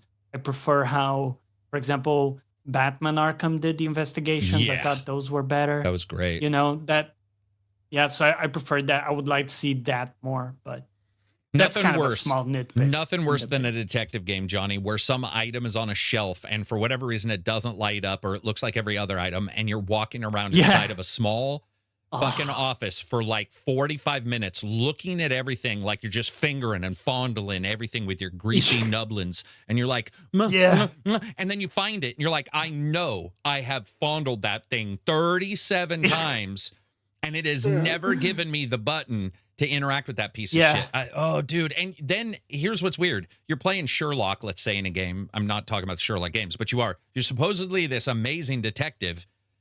I don't know. And you missed the damn papyrus? Yeah, you missed the papyrus that's right in front of you. That thing that's burned, there's like a husk or something. And you're like walking around it. Or the worst offender are games where they love to be like, they'll leave dead bodies because it's easier graphically. And then they'll burn the body to ashes for a spell or something. Or they'll be like, if you kill a vampire, they'll turn to ashes. And then you have to sit there sifting through 1,000 bodies of enemies' ashes to find like a gold coin. Though, like when you fight enemies, and instead of the body being there to be like this pile of dust or whatever, and you feel like at that point you're a grave robber. It's even worse. I don't know why it's worse, but I feel like it's worse if I'm sifting through somebody's desiccated ashes versus if they're a body. If they're a body, I'm like, hey, I killed you. I know where your pockets are. But if it's not, you're like putting your hands into a person's ashy corpse and going, Well, gold trinket. It's so, I don't know. It's weird. And then, do you know what I do? I usually leave them. If it's a game where like characters have a tendency to do the debodying so they can save performance on graphics cards, I find that I don't collect as much. I'm like, whatever. Interesting. I never thought of it that way. Yeah, I just don't like to reach. Dude, I could, like, if you were dead and I came up and you were in your casket, I could grab your hand and be like, Johnny, we didn't know each other very long. But could I grab your ashes and scoop them up and fucking fondle them? And the wind blows and they blow out of my hands and there's a tooth in them because ashes and teeth is a real thing. Like, they don't always get all the bone. It's creepy. It's creepy. I don't like it. So yeah, I think it's socially expected of you to toss me. If I'm a pile of ashes, I think it's expected of you to toss me in some, and definitely, body of water. And definitely, you want to be like downwind, because otherwise you're gonna. I always thought. I saw that in the movies where it goes perfectly like towards the water, it doesn't, but that could go very wrong. Dude, I've seen people drop ashes of animals, people on like land that they owned or whatever, and I'm telling you straight up, everybody goes home covered in John. It happens. Yeah. And it is the most, it may not bother you right then, but when you get home or you have like clothes on and somebody goes, and you're breathing in John because it turns into a fine mist, or you're breathing in your dog Rusty, that shit's wrong, man. Yeah, I like the idea of cremation. I think cremation is awesome, but put them in like a lockbox. And that's the other thing. Somebody will get like fine china. In movies, they do this a lot, and they'll put it up on their mantle. And I'm like, dude, the mantle might as well just be called shit the cat knocks down. Like, why are you putting up the breakable device on it? Put it in a fucking lockbox with like airbags that will pop out as it falls to the ground. Like, what are you doing? Because you're just going to have to vacuum up your dad. It's a time bomb. Yeah, it's like quite literally just waiting for something to break. I don't know how we got on this, but there we go.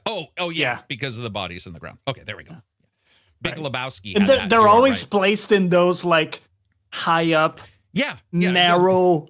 Like, dude, one little touch. Not only and it's that, gone. Isn't it weird that like, okay, you have a portrait of your dad on a wall, let's say. Now that's like a old CEO kind of house, because I wouldn't put a portrait of my dad on the wall staring at me if he's dead. That's weird. First of all. Second, it's even weirder if my dad doesn't look like my dad anymore. He looks like a $9 IKEA Chinese vase. Like, that would be even fucking weirder. Right? Wouldn't it, though? You're like, why would you have that up there? Why? It doesn't even, like, we had our dog. We have our dogs usually cremated, because I don't like the idea of whatever happens if you don't. Like, I don't even want to go through the steps of what may happen with a dog, like where they get buried or whatever. So I'm like, we'll cremate them. So we cremate them. Here they make stones out of them, and there's all kinds of weird shit, which I think is weird. Like, I had a friend who literally had a ring that was part of her cat, and I'm like, the idea of like, that's just, dude, just I'm not sure about that. Yeah, so we bury it in the backyard, and even that was dangerous a couple times. You have to be really careful, so that you put it down. And now we have a pet cemetery in the backyard. So who knows? In the middle of the night, all those cat howls I hear are probably the dead cats I buried back there. Now that I think about it. Yeah. That's haunting. I'm going to tell my wife that right before bed tonight. That might be kind of wholesome. You'd get to, chat, like. Do you think when you die, you'll be reunited with all? So let's be honest. Most people love their pets more than people. That's just straight up truth. Let's be honest. Fair. Do you think when you die, you get reunited with all your pets? And then would you have to have them fight? Because you can't love them all as much as the other. So do you have like a spirit battle tier where like you're like, my dog, my cat, the squirrel, the 55 goldfish I killed on accident, and then do all the goldfish fight at the same time? I'm just thinking this through. Mortal Kombat. I think the beautiful thing is that for each dog in their mind, they were the number one. They are your favorite. They are number one. Absolutely. Right? Yeah. So that Johnny, that when kind you of have works multiple out. dogs, it's even harder. Because if one gets near you, and you've got the primary dog, you're supposed to feed the primary dog first. Because if you don't, that can cause actual very true fights. Oh, right. Yeah. Sometimes, though, I'll be like, here you go. And the dog will get it out of my hand. And I'll look over at the other dogs going, that dog right there, betrayal. backstabbing Caesar level betrayal that dog feels. He feels straight out of ancient Rome. That dog is looking at you, and I've seen my dog look at me. I'll feed the dog the other food or pills because dogs don't know. He's like, so I'll put pills in peanut butter and I'll feed it to one dog, and the other dog's like, "What the fuck? What did I do? Like, what's what happened?" just happened? Commodus, why do you betray me so? I'm like, no, nothing's wrong. I honestly will give food to all the dogs if I give pills to one, because I'll just be like, I don't want like the primary dog to be like, dude, I need to fight to get back on. Yeah, these are weird things that happen because you've always just had one cat, right? And not yeah. No, I've had growing up. I had multiple cats. Cats, I guess, are probably different because they're so standoffish. They're probably like. And they're not that reactive to that type of stuff. Would you be cool if your cats ate you if you died? No. Because they do. Absolutely not. They would. I'm just saying, like, if you died... Do you think so? Isn't that like an urban legend? No. It is true. It is true. Yeah, cats will nibble. Cats will nibble. I don't know if they'll go... I feel like... They'll probably go for lips and taken care of them pretty well. I don't necessarily... You know, how much food do your cats have at all times? Any, or do you feed them at particular times? Particular times, dude. You're screwed. Yeah, if you die right before feeding time in the afternoon, your ass is gonna. Yeah, no, it's true. Early morning. Yeah, I would actually the next morning instantly. It's just a skeleton with the beanie. That's all that's left. Like your family comes over, they open up the door and they're like, "What the fuck?" And it's just your skeleton. The cat's fat because they don't have portion control, so they're just hugely fat, and they look over and there's like just your beanie and your earbuds and just Johnny's shoes. The cats have like was like the best dude, last meal ever. They're like, this is so much better than that kibble shit he feeds us. Like, wow, this was amazing. We can go on to the next question. This is gonna go south. I can already tell how the day is gonna go. What do we got? This one from Sully. What game in your experience has had the most interesting character development? Depth of character. For me, I think Ezio in AC2, and obviously Kratos. Wondering if you have any outside the norm. Yes. I mean, Arthur had a pretty good arc in would have been Red crazier Dead 2. if he had not loved his wife who had the dead baby. I'm glad they didn't write that in. Yeah. Yeah, dude. Arthur's. John's was no, because John's was pretty solid. Bully, I thought was good because you start out as a piece of shit. You sort of end as a piece of shit. I take that back. It's probably not that good. Character development from start to finish. Yeah, Arthur was... Yeah, I mean, Dispatch has some good ones. Oddly enough, not the main character, because he's kind of a stable... That's actually what I didn't want to bring up, because I thought it might be recency bias, but that was what popped into my head when the question came up. Yeah, like Invisigal had a good one. Oh, well, I guess we shouldn't really spell it out. Yeah, Ichiban. Continue. I'm going to let this... Good one. Yeah, I mean, he's been through... Holy moly. What a journey. I think maybe Geralt kind of had a good arc too. He didn't necessarily change that much, but you just go through so much with him that in the end you feel like you've become kind of like a more decent person by the end, and you ended up caring about a bunch of stuff you maybe didn't initially, and you helped a lot of people. I don't know. I think Witcher 3, I did get a bit of a character arc there. What about Final Fantasy? Has there been any Final Fantasy characters that you felt had good character arcs? Damn. That's a really good question. Because I feel like you know Final Fantasy, like you probably track the older ones even better than I do, and I can't remember. Yeah, Final Fantasy 9 had a really good arc because the main character was a thief. And it was pretty much like a low-life thief. And then you come into contact with the princess and you go into this adventure, and by the end you've put a lot on the line for a good cause. So that was a good kind of fairy tale style arc.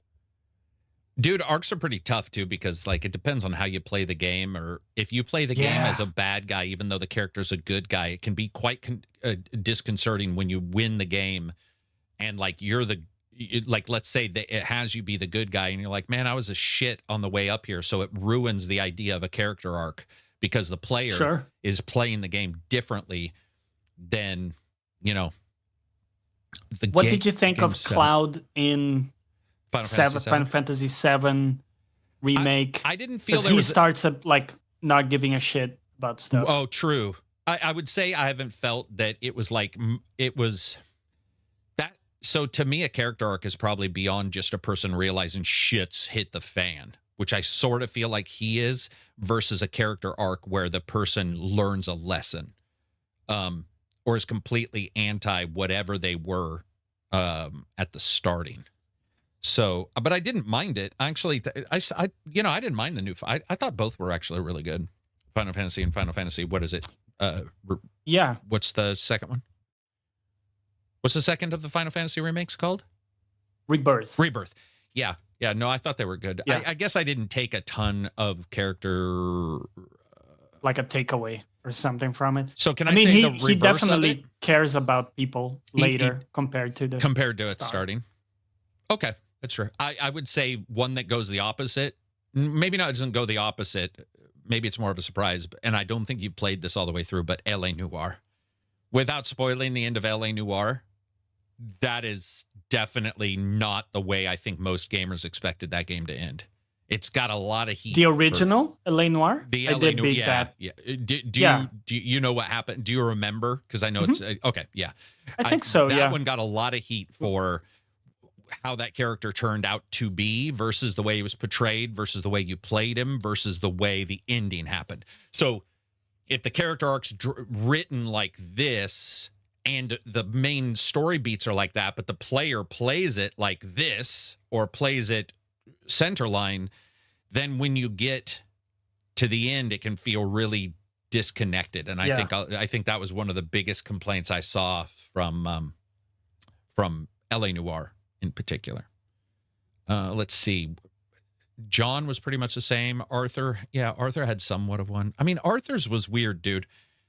I never felt Arthur was that bad of a bad guy. He was because of his belief and trust in who's the gang leader? Red Dead 2. The main gang guy. Dutch.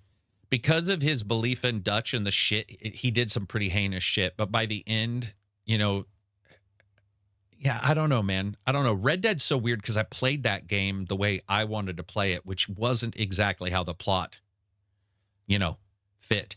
Yeah. Okay, let me give you an example. Like, let's say you go into an area, you rob a chick, you shoot everybody in town, you go into prison, you get out, then you blow somebody up with some dynamite, and then you go and the next cutscene says, my name's Arthur and I feel pretty bad about all the stuff I do. And you're like, do you? Because if I recorded the last 7 minutes of gameplay, you obviously don't. I think that's where AI or whatever we see in the future for dynamic games, and that's what he talked about in the Lex Friedman video, which is a game that can actually, I don't know how you dynamically change the cutscene, but this is where Dispatch rocked. Dispatch took some of that into account. Yes. Do you see what I'm saying? Like that hasn't been done very often, whether it be an Alan Wake or a Mass Effect or whatever. It doesn't always take it into account, and you're usually at the writer's proxy. You're usually like, whatever he wrote is what I'm going to end up with, or have you ever played that game where it's all skewy and then the last two cutscenes you can tell are directing you towards the exact end the writer has? So it really doesn't matter what you've done. Once you hit that one cutscene, you're like, I'm near the end because it's aligning me with their story. What about a game like Mass Effect where you're on the driver's seat for a lot of stuff, and in a lot of ways you are creating your own arc? You could maybe start as a jerk and then go good. Could do the opposite. Could be no arc. Could just be a jerk all around. being a jerk to me isn't a character arc. Being a dick and then not to me isn't growth. Being Okay. a person who believes that aliens are bad and that they're terrible people like Ashley, which I know people hated her for that, but she actually had growth by the end of the series. You were like, oh, damn. And people were just, oh man, I can't believe she doesn't like aliens. I'm like, why? They destroyed everything and we destroyed everything. Of course what the fuck are we talking about? Like, why would that be that stunning? It almost felt like a Me Too moment kind of thing, or not a Me Too, but a woke moment, where you were like, why are we, like, this is such a weird hill to die on. Okay, I see what you mean. But it your can't beliefs change. Yeah, your beliefs something. change. Not that because you don't know if a person is a dick or not, if they're just talking, but if their true actions start to really change, then I think that's a character arc in a story, in a video game, that I could get behind. Yeah. Mass Effect was okay, but its ending, it didn't matter what you did. Even at the very end, you still just had... It's what you said. You're ending up where you end up. Yeah. Regardless. Yeah. It'll be fun to see future games, dude. And they're going to be wild. They're going to fuck up, but see future games where there's more flexibility in this way. Real life, or maybe real-time rendered cutscenes or real-time gameplay cutscenes that take into account something you just said. And by the way, what about Henry in... Oh, sorry. No, that's okay. That's okay. We can move on. What are we talking about? Henry and Henry in very well Kingdom done. Come, either one or two. Yeah. Good arc. Yeah. I think that was good, and it also showed that his friend, the other guy, was just a piece of shit who appeared nice to you at the end of 1, who is still a piece of shit at the starting of 2, becomes a piece of shit through most of 2, and then sort of meanders around into okay territory. It was sort of fake character growth on his part. Henry's was real. I thought Henry's, or could be real. It depends on how you played, but you still got... Even your decisions as Henry sort of started to change by the time you were done, to where you felt a bit more of that character arc. Yeah. And your proficiency curve, that's an arc too, right? In a way, because you start bottom rung and then... Yeah. Yeah. What do you think about Kingdom Come 2 as a... I haven't played it yet. Okay. Actually. Okay. Yeah. Well, then I won't say much more. I'll be interested to see what you think about, like... Because also your and my ideals for today are different than his character's ideals living back then. So some of the stuff that they do or say or whatever, there isn't a modern translation, if that makes sense. There isn't, because some of the stuff they do, you're like, well, that wouldn't be acceptable at all today. So it's sometimes hard. You have to jump into the character, which is cool. That's the way you should. But at the same time, it's difficult to know if that's character growth or just a character that no longer can do or no longer chooses to do what you already thought was bad, and you got a little bit of happiness by doing it in a game.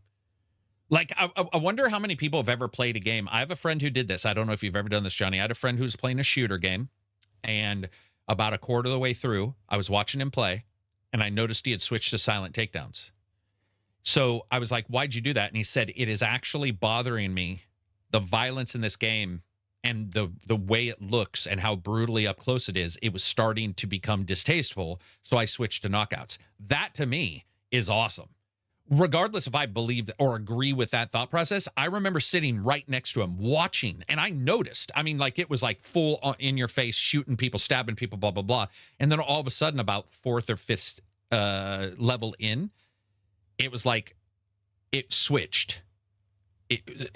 So imagine like Splinter Cell, where you start and you have your silencer. He didn't start as a no-hit run. He started as a no-kill run. He started like normal. But then as it continued to like wear on him, he switched. I would assume The Last of Us probably did that to people who played The Last of Us. I would assume. I haven't heard anybody say that, but my guess is you hear a guy calling for his friend, or you hear the guys yelling for the dogs. I think the dog one bothers a lot of people. So I could see somebody being like, "Oh my God, they're complaining about the dogs being killed. I'm not going to kill the dogs anymore." I'm just guessing on that, but I would assume it's happened. Frankie says, $20. Did you know Arc Raider server is down again? LOL. Inside Discord joke. Is it down? Are all servers down? Damn. That's a shitter. Yeah, dude, it was so weird. Did you see that in Discord, Johnny? No, I So missed it. we don't have a ton of talk about like any games usually because there's so many games. But for Arc Raiders, it was hilarious. People were like reporting that they tweeted. And so after a while, I'm getting message. People are like, could you fucking shut these people up? Like, can we, it's in general, can you just make a thread so these guys can inform one another that like the guy tweeted that he liked the grip on a gun? Because like, what the fuck is going on right now? It's like, oh my God, Arc Raiders, blah, blah, blah. So we're not gonna, Took because over. I think in general, you know, you just, well, it didn't. It was like the same 6 people just kept reposting like a GIF, and they would post a GIF and be like, haha, did you see this? And then like 2 pages go by, haha, did you see? It would be a different person doing, like, oh my God, what is happening? But the big story was the Discord servers went down at some point, and it was like servers are down. Guy says server being rebooted, server going to be rebooted in 5 minutes. Guy getting sandwich, you know, guy bought new Nikes so that you're just like, dude, what the fuck is going on? It was so weird. I think you see that in some of these, like, it's not even Arc Raiders specific, because a little bit of it happened with Battlefield, and it's certainly going to happen with online games. But I think it happens with games that have a little bit of a scrappy underdog kind of thing, where like people start to attach themselves to it, and then they're like underdogging it. And that's not right, the proper term, but that's sort of what it feels like, is like, hey, you know, don't worry, this will be up. I saw somebody, that's what I was joking about this morning. I saw somebody say, oh, is this like Tarkov? And one of the people was like, no, it's absolutely nothing like that. And I'm like, well, no.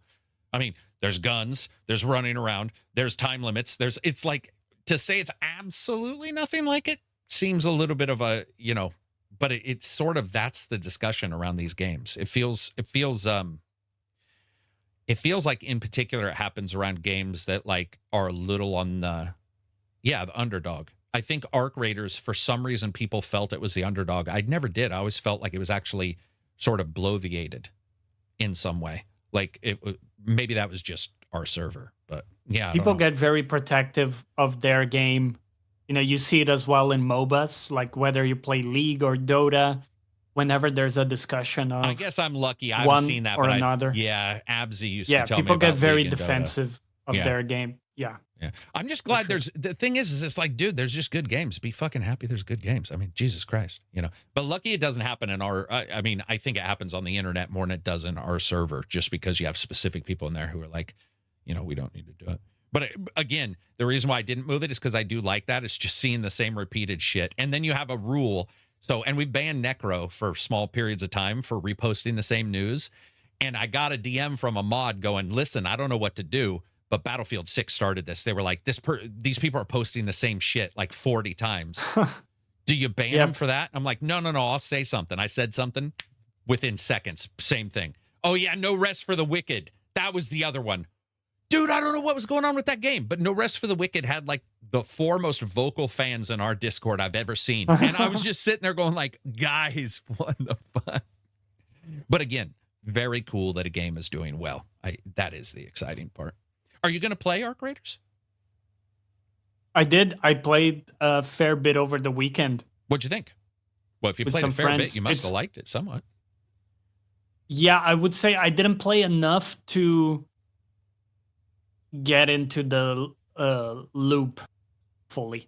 So I didn't get the bug, you know, the just one more run bug. So I didn't play enough for that. The inventory management was a bit of a pain. Again, I didn't play enough for that to become figured out in my head. So a lot of those things were a bit like friction heavy. But the game is good. The game is also quite easy to get into. You can jump in and play.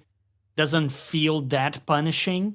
And there isn't a ton you have to figure out before you're like in the game itself. Yeah. You know, unlike Tarkov, we've talked in the past how you need like 3 different tutorials just for the menu or the ammo you're going to use and blah, blah, blah. Yeah. You kind of jump in there, you get to play. There's a decent chance you're not even going to run into any players for like your initial runs. And then when you do, it's not like super unforgiving. in Yeah. that sense. Like I think also because it was early, there are a lot of new people on the game, and probably still a lot of people jumping in for the first time, don't know what they're doing. They also have the free loadout like you. Hmm. So I think you can do pretty well as a noob in that game. Yeah, it's been it's been interesting to like see these games, especially in the last 2 or 3 years. And like a bunch of people today were like, "Oh, I haven't turned on Arc Raiders over the weekend. I'm probably not. I've played my fill or whatever. I'm done." And you were talking about the timeline, and I was like, "Okay, does the timeline, the calendar that they've got, or any of these companies, we can talk. We don't have to. It's not even Arc Raiders. It's Battlefield. It's your Call of Duties. Like, what keeps people into just that? Because it's never worked for me, ever, and I don't know why." Because I feel like, because we were talking about, you dive into something, you're like, "Oh, I love this," blah, blah, blah. It's like, sure. But I mean, for example, even Division. I play Division like you just said. I'll be in stream, people are talking, we're playing an FMV, and then I'm like, I'm going to play some Division. Oh my God, Carrick, there's like a new expansion for Division. I'm like, okay, that's pretty cool. But then I'll see other people who are like, I've been waiting for 6 weeks for this particular Yeah. expansion or whatever, and I'm like, man, I don't know if I want it or if I'm happy I don't have it. That's the other thing, is because I didn't have it prior either. I didn't have it prior to reviewing. I've always wondered about that, like how I feel about if I feel like I'm missing something, or if I'd rather not have it so I could experience more in general gaming, because you're already eating up your time. But did you ever feel that way with Final Fantasy? I've thought about that a lot with League, because With League? I spent some hours every week playing that, and I get a lot of enjoyment out of it. So right now I feel like it's a good part of the mix where I get to express like my self-improvement and competitiveness and stuff like that, and then I go back to my story gaming, or like normal gaming. Right. So I think it's a good mix. Mm-hmm.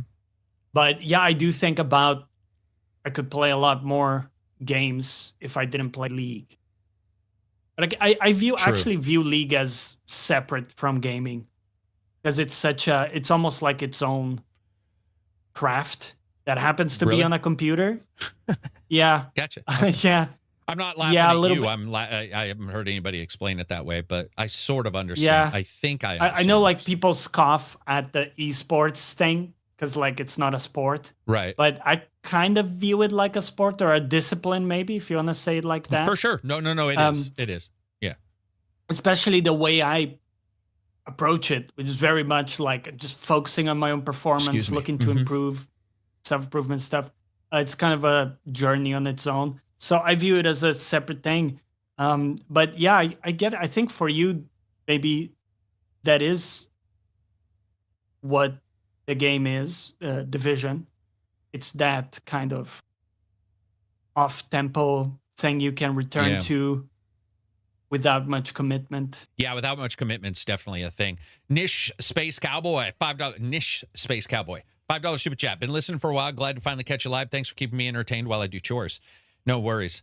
So it's chores, Carrick, and just barely above chores. Like chores down here, like shoveling shit, unplugging the toilet. I am like, well, Johnny and I, 1 point above. Yeah. That, just barely. He's like, I could do chores without listening to these jackasses, but today I'm probably going to listen. That's the way I would be if it was me. Well, it could be worse. They could be listening to us while having sex with their significant other. That would be disturbing. It's had to have happened. Yeah. It's had to have happened. It's bound to. I'm talking about just the number of people. It's just for playing sure the numbers. somebody. So there's some cornholing going on, and somebody's banging, and you hear "Sup, this is ACG," which is haunting to me, and I'm the guy saying it, and that's haunting to me. Turn it off. Dude. I don't even think. I think I don't even like that. Like I don't talking of any kind. Like even a TV show would probably cause me to be like, let's pause that. It's bound to have happened accidentally. It's bound to have happened. Where Yeah. They just kind of had it on the phone and accidentally like, Or what if you your know, Amazon played the- devices hears somebody gasp or go, and it thinks you said ACG. Okay, that's a bit of a stretch, but sure. There's some stretching going on. But I feel like with an Amazon device, it's on all the time. There have definitely been times where I'll be talking to my wife and I'll be like, the square root of blah blah blah. And I'll be like, nobody fucking asked it for a math question. I just feel like the chances are also high that, you know, you've got your Spotify on, things get a little, you know. I mean, risque. I've had it not in that circumstance, but okay. in different circumstances where I accidentally start playing a podcast and it's not what I meant to kick off. But I just kind of go with it. I just say, you know what? Let it happen. Just let it happen. This is sort of the scenario. You know, Carrick is playing, got the soothing voice. Just let it happen. That's right? Grotesque. Let's see. Thank you very much, man. I appreciate it. I'm glad you asked that question because now it's ruined. It's ruined our thought process. Could be happening right now. It could be. It probably is. It could, right now. dude. Yeah. Statistically, it's happening right now in several countries too. Oh, dude, yeah. And so, have you ever thought about that too? Like, I'll get some watchers in Chinese or Japanese. I can tell on YouTube, and I've always been like, what exactly are they hearing? It's got to be an auto translate, and can translate work that well with the slang and stuff like that? I wonder what, like, let's say a Japanese listener is hearing with an auto translation of you and I in a podcast. It must be quite an evening. Can you imagine? I think it's more like when I started listening to you, my English wasn't that good, and I only caught about 60% of what you said in a review. It was it would be like back then. It would be as if, you know, when you get the redacted words right. in a report, censored or whatever. That was my experience listening to you early, and I expect that's what it is for probably for those people. You know, they listen to you and they catch most of it, but there's some big blurs in between where you're dropping a Jenna Hayes. Yeah, and mention. They're like, or they make that mistake of looking up a word. Like, I've definitely wait, let me look up who Jenna Hayes is. Dude, I dropped a Tory Black joke in a review, and I remember at least many.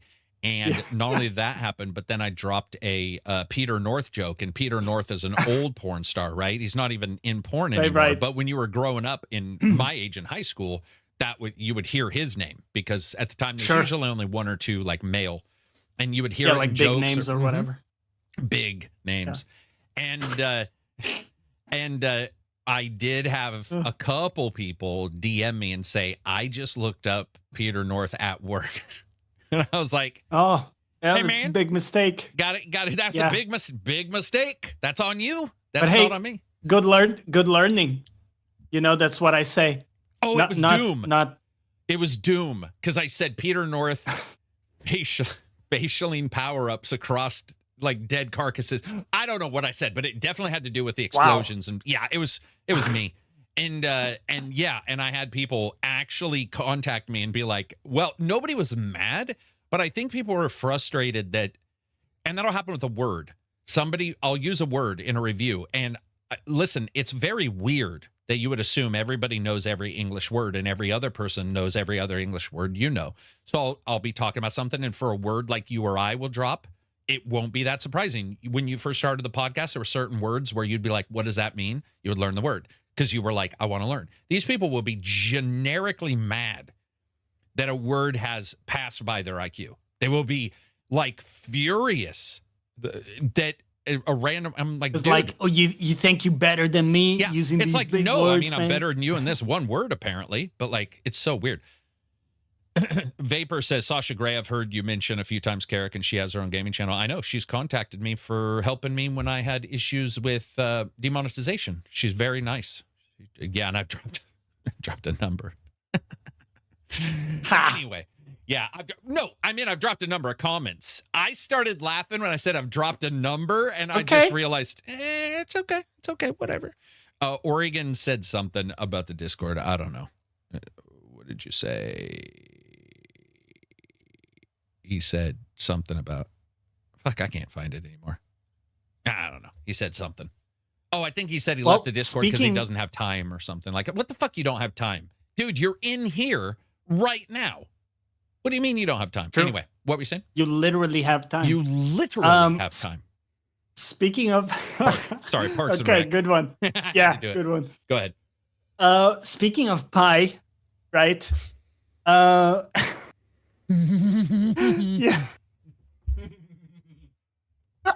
Okay. Okay. Yeah, This is like good. Beavis and Butthead run a podcast. I don't know why that caught me by surprise. Anyway, continue. Kel says in the questions, pie in the sky fantasy. I'm sorry. Pie in the sky fantasy. The word is now in the corrupted sky fantasy. in my Go brain. ahead. In the sky fantasy. Okay, pie in the sky fantasy. Who is the person you would most like to have on the show as a guest at some point in the future? Okay, it's Sasha Grey. I mean, you nailed it. It's absolutely she Sasha would probably, Grey. You know what's weird? Because she likes games, and I've watched her, and she's very good at, like, she's done Dark Souls. Don't play with my feelings if yeah. it can't happen. She would be very fun, and she's very down to earth, like, obviously. It's not to assume that somebody who isn't. She would be fun. And because she likes games, she might be technically above like a Kyle Hill because he likes science, and you'd have to focus the game podcast on. Yeah. And he plays games too, but he's much more so Yeah. on the science. Yeah. Yeah. Yeah. I mean, anybody. Yeah, probably. I mean, the couple times I've heard her speak during like speaking engagements or, even in the podcast talking about stuff, I've found her stuff actually interesting because she does lead a life that is technically fairly on the alternate end as of 5 years ago, less so now. The other thing is, it's not that special of a life now. OnlyFans has basically proven that taking one for the team isn't that unusual. And that a lot of your friends are probably on OnlyFans taking one for the you might not know it. Yeah. Yeah, you already might not know it, but that mailman is a mailman. So that would be cool. Kyle would definitely be awesome. I'm going to try to get Elijah Chuck back on. He's the composer for he did Horizon Forbidden West. He did Outer Worlds 2. He did Dead Rising 4, which is how I met him. And I got to contact him back from Twitter because he DM'd me a couple days ago and I forgot. I really like him a ton. Yeah. And as a composer, he would be fun. I'm trying to think of, dude, I just don't Is have there that a thought game process. dev you would like to John talk would be to? fun. Any John like Carmack. Yeah. But John Carmack would be one where I don't even know if, like, I wouldn't do it for you and I wouldn't do it a podcast like this. I would just do a recording, put it on the main channel because the podcast isn't big enough. I mean, that's the problem, right? Put it on the small channel, get some subscribers, but way less views. Put it on the main channel. Yeah. Probably not going to get it would be like a whole, you know what I mean? big video in your channel. Like it's a big event. And most of them will say yes. I just honestly, dude, we're fly by night. We sort of are. Like, I'm doing the news till like midnight maybe, and then I wake up at like 3 or 4, and then I do a couple news things. I do the thumbnail, then we change the news, then we got to wait for new news just in case right before the podcast new news doesn't pop up. So the idea of like trying to work it out with somebody who lives in like Argentina is pretty nuts. It can be pretty difficult just to do times now. Yeah, a lot of the admin behind the scenes, getting someone on the right tough, dude. time, just kind of get the audio. I mean, we've had so many issues where that is another thing, Johnny. I think you hit one of my problems. No matter how well you and I will set something up, and this has happened since day one of the podcast, and it happens in a lot of podcasts. It happened on Lex Friedman's podcast. It's for sure a thing. And he went in and had to do a block of time and say, the microphone didn't work, so here's a blah, blah, blah. Cool Worlds had it recently where they talked the entire time and they just had the guy still standing there because they were like, he didn't want to be shown and we didn't want to put other footage, whatever. But yeah, you and I will try to fix everything. We'll be like, it's totally fine. And then YouTube will just decide to glitch out that day. And that would suck balls. Because then what do? Do you invite them back or just say, screw it? Yeah, and stuff out of our control. Like maybe they show up on the day, but they are trying to speak through their phone instead of their mic. Oh my Like there's God. a bunch of stuff that's I'm never going to forgive him for doing that too. That pissed me off, man. I mean, it didn't piss me off. I would never be mad at him, but the fact that he had a perfectly good mic. Dude, he's got it. He's a composer and shows up with an iPad from like 1942 constructed for the war and starts talking to us while walking around his house. I was like, oh, or the guy who was playing soccer or was at the pub. He told the guy from Pool Panic. And he's like, hey, man, I've got an amazing mic set up. I'm good to go. And he calls in from a pub during a soccer game. And I'm like, what are you doing? That was awesome. Yeah. Yeah. And that stuff kind of it frustrates burns me a you little out bit. Yeah. quite a lot. Yeah. It can be a little tiring. What else we got? Well, that's it for questions. Oh, no, wait. Oh, no. Yeah. Yeah. Sorry. We covered that. I saw something here that I thought could be a fun little topic. So Ampere, which is an analysis. Okay, let me pull up the data. Statistics website. Yeah, exactly. So they did kind of full-on analysis about a bunch of IPs, games that are really good candidates for remakes or remasters. Mm-hmm. Looking at kind of actual data and stuff behind the scenes and what's promising and what they think could be a good either remake or remaster. Uh-huh. And I thought it would be fun to run some of these by you and see which one you would be most excited about.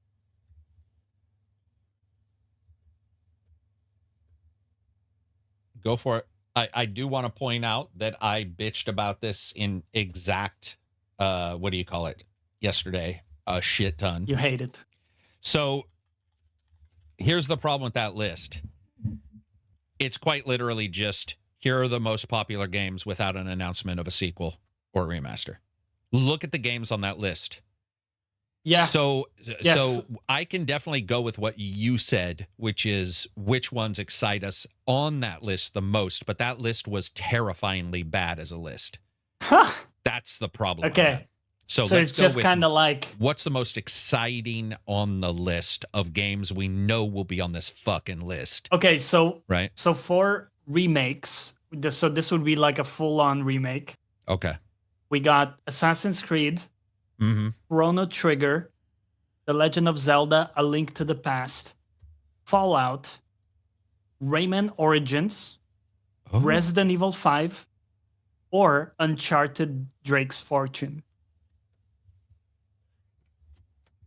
If you had to pick one. Assassin's Creed 1.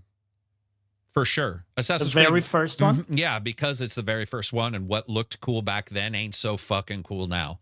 It's really janky. It looks really rough. If we're talking a remake, you said remake or you said remaster on this one? This is like full-on remake. Yeah. I think a full-on remake would also give them the okay to make some changes that they want to make. I would love to see it. I mean, those other games would be fine too. Not Uncharted, because Uncharted, yeah, it's old, but it's not going to change much. Yeah, I would like to. I mean, AC1 is rough, dude. Go look at AC1. Yeah. It's remember when you saw AC1 the first time, you're like, oh my god, man. Dude. You know, Jade is talking about this guy leaping his leap of faith, and it looks so amazing. And then you realize everything is drawn 6 inches from your fucking face because of the super bad draw distance. Yeah, I'd like to see that. Yeah, I think that's a good one for me. Chrono Trigger is what I would pick because it's a game I will never play. I've tried, but I just can't get into the 16-bit. Yeah, that game doesn't appeal to me at all. Yeah, and I never played it either. See it. Yeah, it had a bunch of Akira Toriyama, the Dragon Ball Z guy, art that looked amazing. I would love to see something done in that style. Gotcha. With maybe like Visions of Mana type of presentation, or maybe Chronicles, the one we talked about the other day. I always forget that name. What's the first part? Chronicles 3. Are you talking about Xenoblade? Xenoblade, thank you. I always blank on Put it. But Chronicles anyway, first, yeah. Chrono Trigger, yeah, I think that could be a really good one. And then remasters. So this would be just like just picking improved. up the pieces of the old game, gluing them back together with some better textures. Yeah. Obviously, Bloodborne is there. Batman Arkham Origins, interesting one. A bit of a slept on. That title was game. in the list too, which is pretty crazy, meaning people like somebody thought that was a big enough issue. Yeah. What else? I mean, that game is playable. You know, it's fine. It's fine now. You can play that today. Bully, that could be really good. Dragon Age Origins, The Elder Scrolls Morrowind, Fallout New Vegas, and Red Dead Redemption 2. Morrowind. Okay, what? Really? Without a shadow of a doubt. Yeah, the other ones, there's a couple on there like Fallout and stuff that would definitely benefit. But I think that Bully, you would say for sure. Bully definitely has some issues with control. I would love to see them fix, but it's a smaller contained game, and Morrowind is massive. And now seeing how Oblivion turned out, Morrowind would need much more work to be even close to looking generically current. And that would be more of a full-on remake, maybe. Well, the reason why I bring it up is because they called Oblivion a remaster. So, okay, yeah. Well, I that's feel like it's not so much of a remaster and is really sort of a remake, but whatever, you know. It is, yeah, dude. All those are good ones. By the way, RDR2 is being brought up a bunch. It got brought up this morning in the Discord. People were like, "We need to get a remake of it." So, I think I don't know, man. Good. I feel like that game is. God, I'm getting a cold. I can already tell. I think the thing about RDR2 is probably what's continually cropping up in podcasts and discussions is the mission structure. Is definitely people would like to see that changed. Okay. Yeah. Trying not to itch my nose, man. I sneezed a couple times yesterday, and I rarely sneeze. I remember going like, "Oh, I just must be allergic to something." I woke up this morning, and now I've got a sore throat. Do you ever know you're getting a cold like, before you get one? Yeah. Like that? Yeah. Absolutely. Yep. Yeah, you see the signs, and then you just know it's going to happen. And I mean, you can't get off that ride. Yeah, it's like, you know, in the movies when the main guy knows like there's a prophecy or whatever, and they're doing whatever they can to avoid it, but you're on that track. Yep. Like, you ain't getting off this ride. And Anakin tried. He did try. Anakin. No, nothing. We don't even need to go there. We can go there in the voice chat. I mean, did he though? He kind of just gave in. That's what I'm saying. We'll talk about this elsewhere because that'll betray my emotions me off a little bit as a Sith. Yeah. I would say Fallout New Vegas would also be very cool to see a remaster of that. Yeah. Cleaned up. Yeah, because that thing doesn't even run, dude. I tried to run that game and it just crashes. Like yeah. A shit ton of crashes with that. I would love to see not that even patched up. Modded, just like same with vanilla. Me. Yeah, I tried to play it a couple. This would now. I mean, obviously, it could be a couple years, but I tried to play it on PC. I was just all kinds of messed up. So, yeah. Do you know what's not on there? Alpha Protocol. Now that would be a game I would kill to see a remaster of. Because it doesn't need a remake. It needs a remaster, a bug fix. Also, strangely enough, it's Obsidian. So, yeah, I would love that. Yeah, it was an interesting report, man, because, like, not to be, whatever. I don't know where they got those names. But, dude, a child the age of 7 could have named themselves Goo Goo Incorporated and released a report and would have the same accuracy. It's weird. It's like, what are the games that need to be remastered and remade? I guess to me, I thought they would think about it. And instead, it's like just the popular games. And, I mean, there was nothing about it that was as a list. I guess BioShock 1 not being on there, but it's already had a remaster. So that's probably why. But some of the games that were on there were just like, well, no shit, Sherlock. I mean, I guess I'm just accustomed to more thinking. I mean, they are and some oddly missing. like and some oddly Final missing Fantasy that was brought up. games. You know, Mhm. I mean, those are 100% great candidates. Dragon Age Origins is I mean, listen. I played through Dragon Age Origins day one, and I'm telling you, the Origins part were great, but after that, the game's overall excellence was nowhere near what the starting was. The Origins part were the best part, and then after that, it sort of became Gennaro Adventure number one. And it's very easy to forget that because we all remember the Origins because it's talked about in every RPG that's coming out. Somebody's like, I wish they Sure. did like what Origins did. We remember the good shit. Yeah. You know? Cyberpunk, by the way, when Cyberpunk had the 3 paths, do you know how many people were comparing that directly to Origins? And I kept saying, well, we don't want it to be exact like that because Origins sort of failed later on with those not, that excellence not really paying off. As it's very difficult to do. It's not, I'm not blaming the developer. But I would like to see Origins remade, I guess, because Dragon Age feels like it's probably done. And I would rather have that not be done. Like that's the thing that surprises me is that so many people champion when a game is, if a game doesn't do well or people you have, including, hey, listen, I'm just going to say it, people who cover games like myself. I mean, I've seen it in reviews, in previews, in where I can literally smell their desire to watch, and they'll be the first ones to be like, I would never do that. And then you'll hear them and they're hammering the fuck out of a game and they're hoping, like they'll be like, or they'll talk about it on a podcast, I hope this game never gets remade. I hope it stops being made. And I'm like, dude, you're in the industry. Like, why would you ever hope that? It doesn't even really make sense. I don't like this new band's song that they did. Therefore, I hope they never are able to sing again. It's like, that is some next level shit. That just doesn't make a lot of sense. Yeah. So I'd like to see that one redone. Bloodborne, what about that? Are you interested in a Bloodborne remaster? Yeah, 100%. Okay. But I just don't think it will be done. I think if it was possible, it would have been done already. There must be something there that's too tricky. Yeah, that one's a weird one, right? Because yeah, that one's a weird one. What other? Yeah, because business-wise, it wouldn't make sense to not do it. And then there was Uncharted Drake's Fortune. What is that, 1? Uncharted Drake's 1? Fortune? Is Drake's Fortune 1? 2, I want to say. Okay, I need to look that up. Those games, they're older, but they still look pretty fucking fantastic, Johnny. Like, if you were to play one of those and games they had right a now, remaster. And they had a remaster.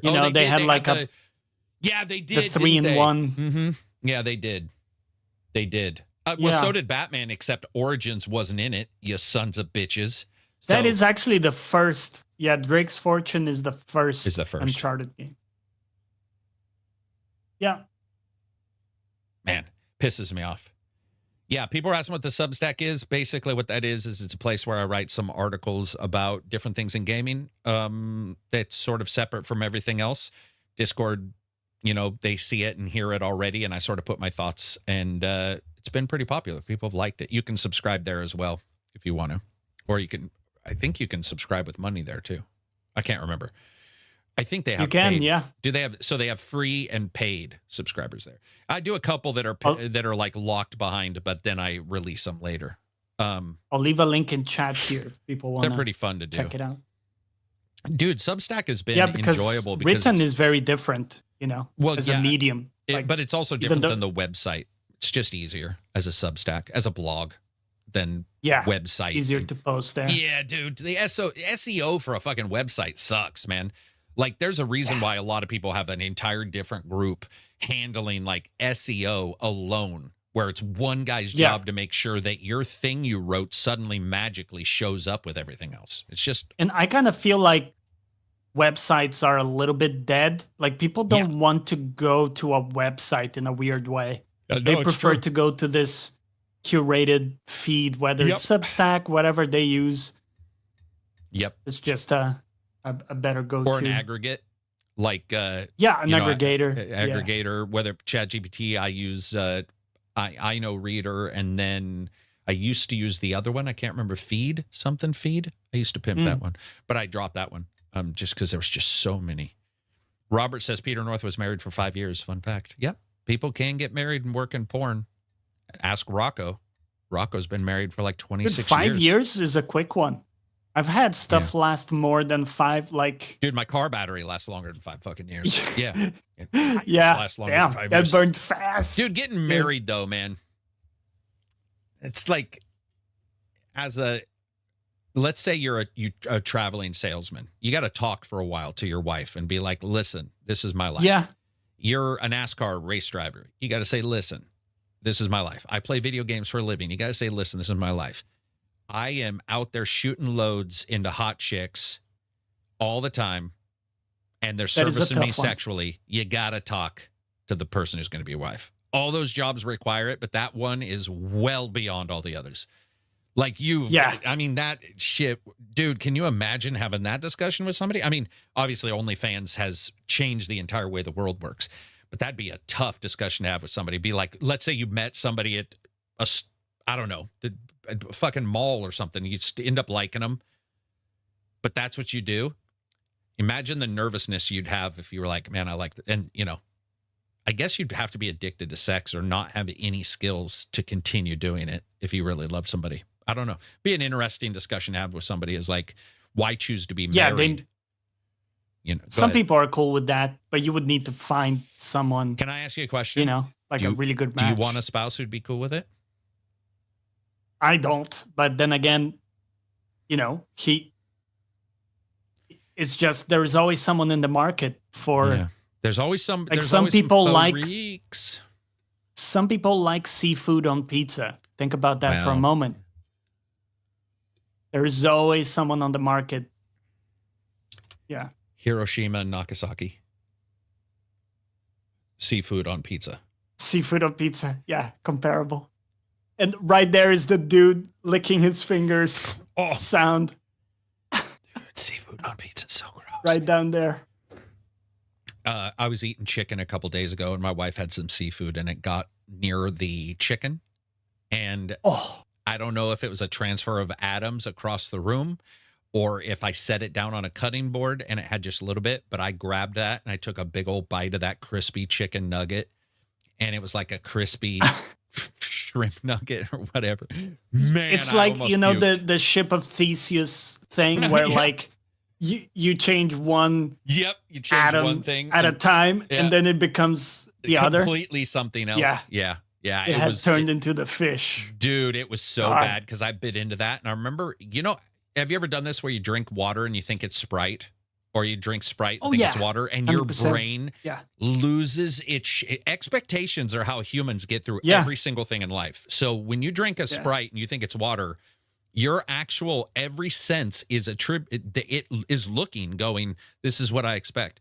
And I remember just chugging that, and it was like tasting Sprite instead of water. I remember almost puking too because I just wasn't expecting. And then your brain is ready for carbonation or not, and then you take a swallow of something. So, same phenomenon with VR, where your brain expects one thing, that can be rough, but then it receives a completely different stimuli.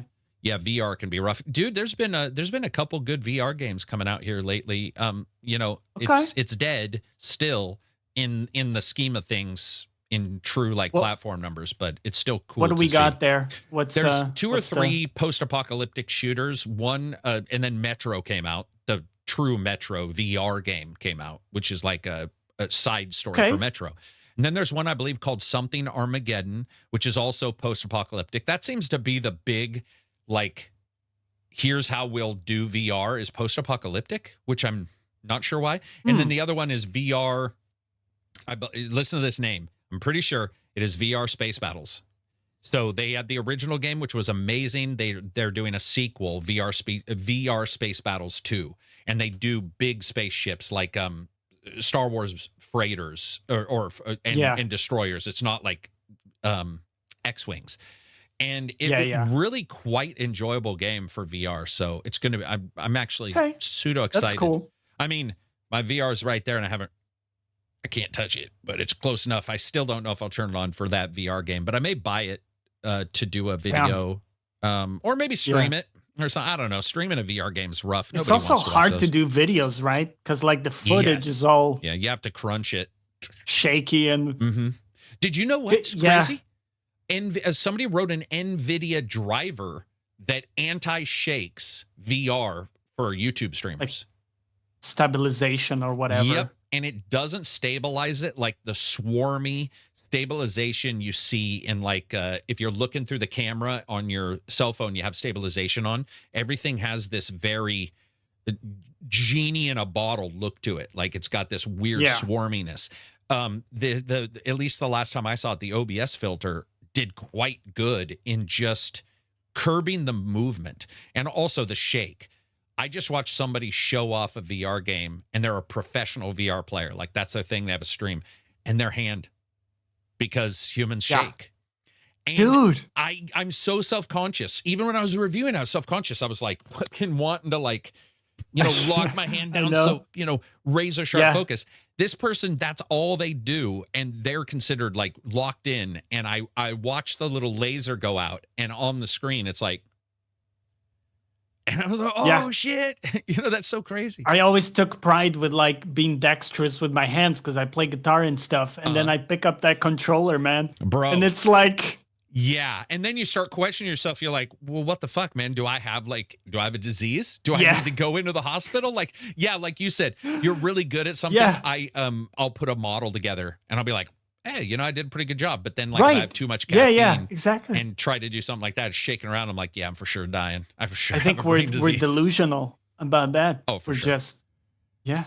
And the human brain is really good at making shit seem steady when it's not. Like your own head bobs a lot. And I honestly don't. Or you think you're great at something when you're really not. Yeah. Like when you go to play a concert and you're drunk. Don't try that. Oh my God. I've done that. Oh, and I thought at the moment it was like the greatest thing ever. Mm-hmm. And it was complete trash. I saw recordings and I wish I didn't. Dude, how many times have you heard like there's videos of Axl Rose showing up drunk. There's videos of like Poison. The only reason I'm bringing up the older ones is because the only other ones I know is like your more current bands. I don't hear many of these stories as much anymore. No, I think they're on top of that now. Yeah, and probably legalities even that we don't really think about that might be a big deal. But yeah, you'd hear the stories and you'd get the occasional guy on the guitar who thought they were like in time, and you're listening going, holy shit, he's playing a whole other song. This guy is fried. Yeah, it's like shaky. I would assume drinking helps you with, or might help you with the stress if that's your thing. Being up on stage. Yeah. You have stage fright. With that part. Yeah. Mm-hmm. But then you're going to double your stage fright because you're going to see that video and go, I suck on stage, which is going to make going on stage even harder. So now you're doing cocaine, and then you see that, and then you're like, I got to do heroin. So now you're doing heroin and cocaine and you're drinking. Now that's worse. So now you're doing bath salts. And then you're doing crocodile. And then pretty soon you're dead. That's how a lot of lead singers. So now your problem is entirely different from the one you had initially. Not even showing up because you're so high. You're in your backyard in the ground. You've drowned in your 3-inch swimming pool that's there for your poodle. The Velvet Underground had that issue apparently. Oh, I mean, the Velvet Underground is old as fuck. Yeah, they did. Everybody did at that time. Legitimately, every single one. Robert says, put the tripod up a chicken's asshole. Whoa. Have you ever seen something and you assume you must understand it, but that it's so weird that you're like, if I do, it's way worse? I shouldn't, and I should pretend like I don't understand it forever, because if I understand it in this group of people, I'm going to be marked.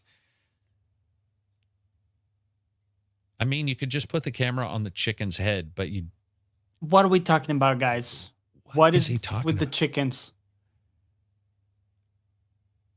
Oh, they're saying, fun fact, chickens are better stabilizers than actual camera stabilizers. You guys are so that's weird. the thing. Yeah, that's the thing with the ad, like with the car ad. Was a Mercedes where they had a chicken and it would completely stabilize. So they would like swing the chicken back and forth. I have and then no the clue what body you're of talking the about. I haven't chicken seen would that. not move. Oh, Really?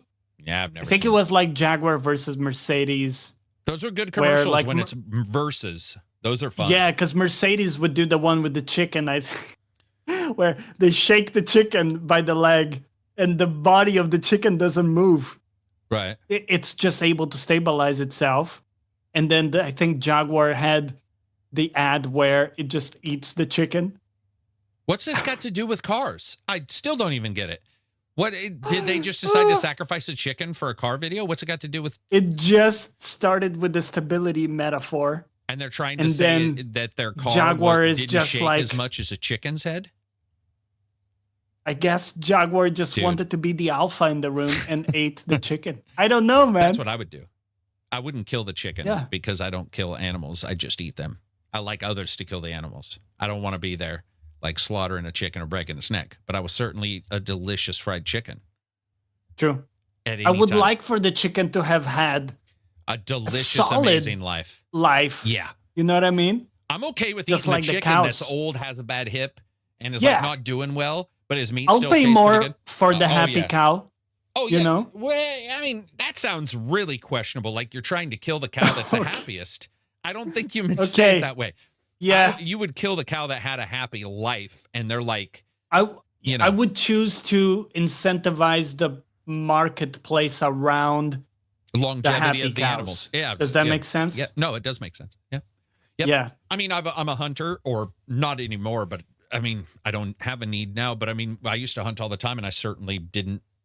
I like the hunting, but you know, killing an animal isn't like, didn't do anything. I didn't even have a reverse or a adverse reaction. It was just like, this is probably not for me, you know, like, but I definitely love some venison. Did it bum you? Did it like bum you down to kill an animal? Kind of like bring you down?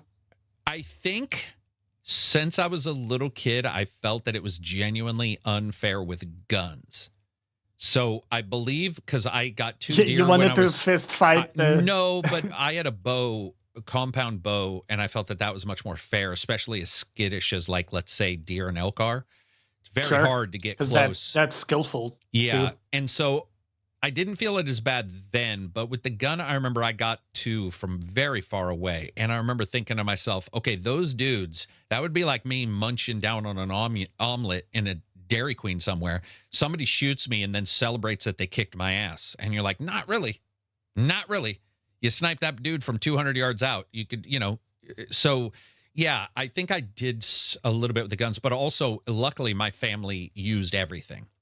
We refrigerated all the meat. We did all that kind of stuff. As long as you need to do that, I think it's totally fine. But I do like compound bow hunting. But boy, you got to be a good shot, dude, with any of this stuff, because the animal's huge, and I don't want to see something take a long time to die either. Like that's sort of a bitch, you know. I think it is your responsibility to be, It very much is, just like taking care of an humane animal with that stuff. Yep. And if you don't, I'm gonna actually second guess you as a human if you were just, you know, like ruining if something. you haven't done your homework to be competent at that, right? And I definitely was around some of them where you're like, dude, you don't know how to shoot at all. Like a deer running away and they're getting ready to take a shot. And you're like, dude, you're going to ass shot that thing. You're going to kill 90% of the usable meat, number one, because you're going to blow shit everywhere if you hit the bow. Yeah. And you would see some people getting ready to take that shot and you'd be like, dude, don't even think about it. Like, don't even think about it. But yeah. And not ducks. I've never hunted ducks or anything like that. That might be fun to go out there and hunt, but I've never hunted ducks. Yeah, we hunted grouse. Got a grouse with a bow, which was pretty cool because they have the arrows that have the front facing barbs, so they don't. What are grouse? Not familiar. They're basically a small version of a really fast thin duck, because they're still a bird, but they're like, and they're the ones that if you hear them in my hunting game that I play, you'll know the moment you hear them. They're very cool, super fast, super skittish animals, but they have, when you hunt with them, you have an arrow with forceps going forward, and they catch in the grass, so you don't lose your arrow. So it's got a point, but then it's also got these fingers that go forward, and so that way the arrow hits the grass. If it goes through the animal, it'll catch. Yeah. Or it won't go super Okay. far, which I actually always thought was super interesting. My dad used to fish all the time with his bow. He would get fish all the time, and I remember just watching him in the boat, going like, "Holy shit!" Because you know how water diffracts, so you have like a 6 or 8 inch, right? I'd see you my would dad need to predict. Yeah, my dad would just be up there and he'd just be all whoosh, and I'd be like, "No, he didn't get it." And fucking every single time, man, that guy was good with a bow and arrow. That's nuts. Is that about it for us? We got anything else? What are we at? We probably are at a while. We are at 3 hours. So I got if you want to. Yeah, I got some science stuff, some sci-fi stuff. Let's fucking do this shit. Let's do it. First of all, thinking a little bit about sci-fi, I realized that a lot of times reality would kind of be boring, and that's why they veer away from reality. For example, people dying in outer space is super boring because they would just kind of like asphyxiate, or it's way too cold, and the lack of pressure kind of messes up with the liquids inside you and stuff. But it's not like in the movies where people get their eyes bulging and popping and all this type of stuff, right? So that's an interesting one. Russian cosmonauts. Is that the main? Had that happen to him. Did you ever hear that story? Oh yeah. Yeah, 3 Russian cosmonauts were in one of the capsules, and it lost a seal on its top. And they did like a test or maybe a research report after. I can't remember how long they were induced to vacuum, and it did harm them, but it didn't do the fucking Mars, Arnold Schwarzenegger on, in the Total Recall where their eyes all bugged out. Yeah. Obviously. Oh God. But, yeah. Yeah. Other stuff like when you see the ships stop instantly, so they're going like full speed, right? And they just like bump and stop. That also couldn't happen because you would turn into tomato sauce inside the ship, right? So it would be kind of like decelerating slowly. And you can't decelerate, which is also not while aiming at the planet, or you destroy the planet. Oh. So if you're traveling at light speed or close to light speed and you're aiming at a planet and you were to stop like that, the entire wave of energy goes forward because the particulate gathers on the ship and it would continue forward. Yeah. And Cool Worlds did a video where he was saying, I think he was saying this, it might have been another video about this as well, but the easiest way for an alien race to destroy Earth would not be to use weapons. It would be to travel to us at high speed. That would be it. Because you travel, stop, and just boom, arrive. And it arrives and fries the shit. Yeah. Oh, that's interesting. But yeah, is there any sci-fi theme or like thing that you find really compelling to be we've talked about Dyson spheres in the past. I find it compelling that you have to suck the poop out of yourself to go poop because there's no gravity. Like, it's pretty crazy when you think about it. Because like pushing wouldn't cause anything to happen. It would literally go out of your hole. And then the moment there was no push, it would stop moving. So they have the suction device that pulls it out of you. Oh. And then that got me thinking about blood in your face. You'll see a lot of videos where astronauts will have the puffy face because blood goes equally across the human body.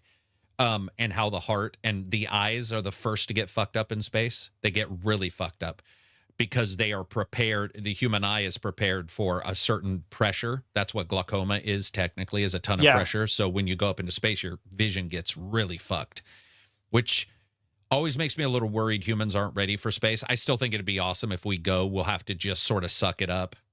But I do think that, like, you can tell when we go up there how many... I think they were saying that if you wanted to go to Mars, fully 60% of the spaceship would be for safety.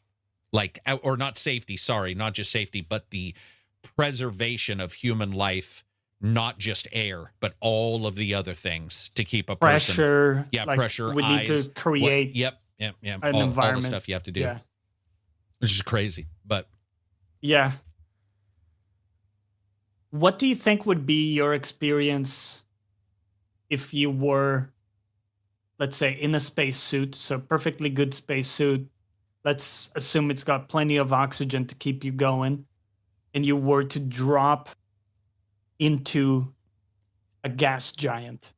Let's say Saturn, you know, dropping, the thing has no surface. At some what point, would that there's be like? giant pressure, right?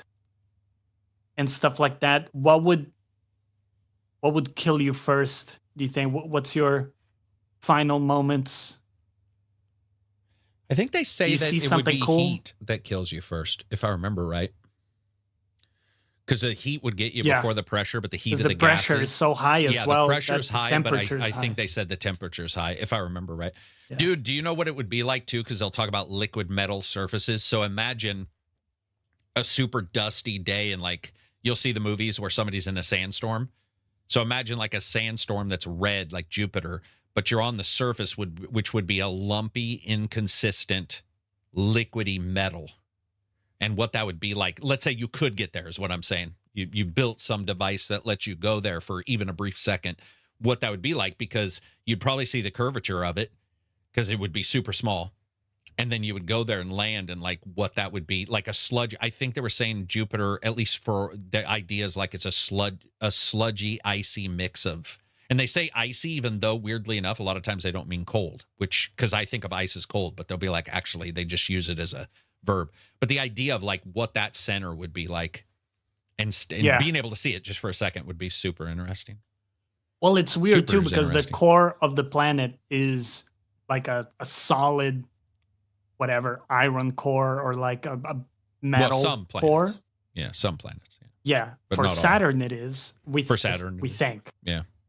And then, but the whole thing is gas. So it's all being kept together just by pure gravity. And right? like I told you, I think last week, Saturn's the one planet where I just don't give a fuck at all. It's like, I don't know what it is about Saturn. Man, dude, I skip Saturn. I'm not lying. Really? Like if I don't know what it is, but it's like if I'm reading, I'll be like, oh, Uranus has you got don't this have weird a thing. Fascination with the rings. None. I've got with Jupiter. I'm like, okay, Yeah. that's pretty cool. Uranus is pretty cool. Yeah, Pluto's because pretty Jupiter cool. is massive. So it's Jupiter's like insane. freaks you out, dude. And Uranus is insane because of its little physical stuff. Saturn's got some cool things, but for some reason, it just, I don't know. Neptune's the same way. I like Neptune because I think of it as water, like the god like Neptune. Yeah. But then for whatever reason, maybe it's where it is, and it's just, you're just like, oh, it's not that. For some reason, it never interested me. Gas giant's a little weird though, because you know it interests you, or sorry, you know it's huge and cool, but it's like you can't do anything there. You can't land. Yeah. You can't, like, you wouldn't park a even truck. see anything because it's all like, yeah, it's just kind of terrifying, the idea of falling into something that doesn't have a surface in my brain. But you just die. You just die. Instantly. Yep. Wouldn't have to worry about it. Another thing that I saw is that astronomers discovered aging stars that are basically swallowing the nearby planets. Yeah. And that's causing them to turn into red giants. Yeah. Well, or it's adding to the weight of the red giant. I'm sure there's stars that weren't going to be a red giant, and if they had a ton of planets, they'd have to be big fucking planets. Yeah.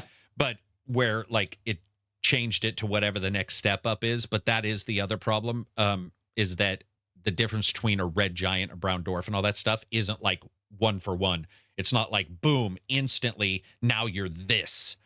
So I do like the idea that the older ones are, getting larger and they're just eating shit up. It's sort of cool. The idea of like the sun eating a planet is kind of wild, man. I mean, dude, because why would that happen? Is it like the planet goes into an unstable orbit and then like falls into the sun? Do you think? When it burns its heavier elements out, its gravity gets lighter and it grows and grows and grows, and the gas burns everything up. So you're actually growing. The red giant part of it doesn't mean heavier giant. It's changing its chemical structure and getting larger.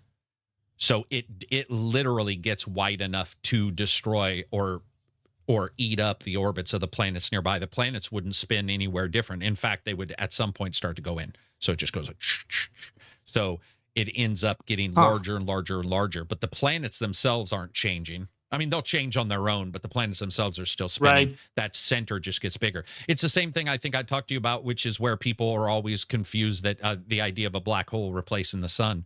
And everybody's Right. like under the impression that all the planets would suck in. It's like, no, all the planets would be exactly the way they are. We just all freeze to death almost instantly. But yeah, it's pretty cool, man. Red giants are cool.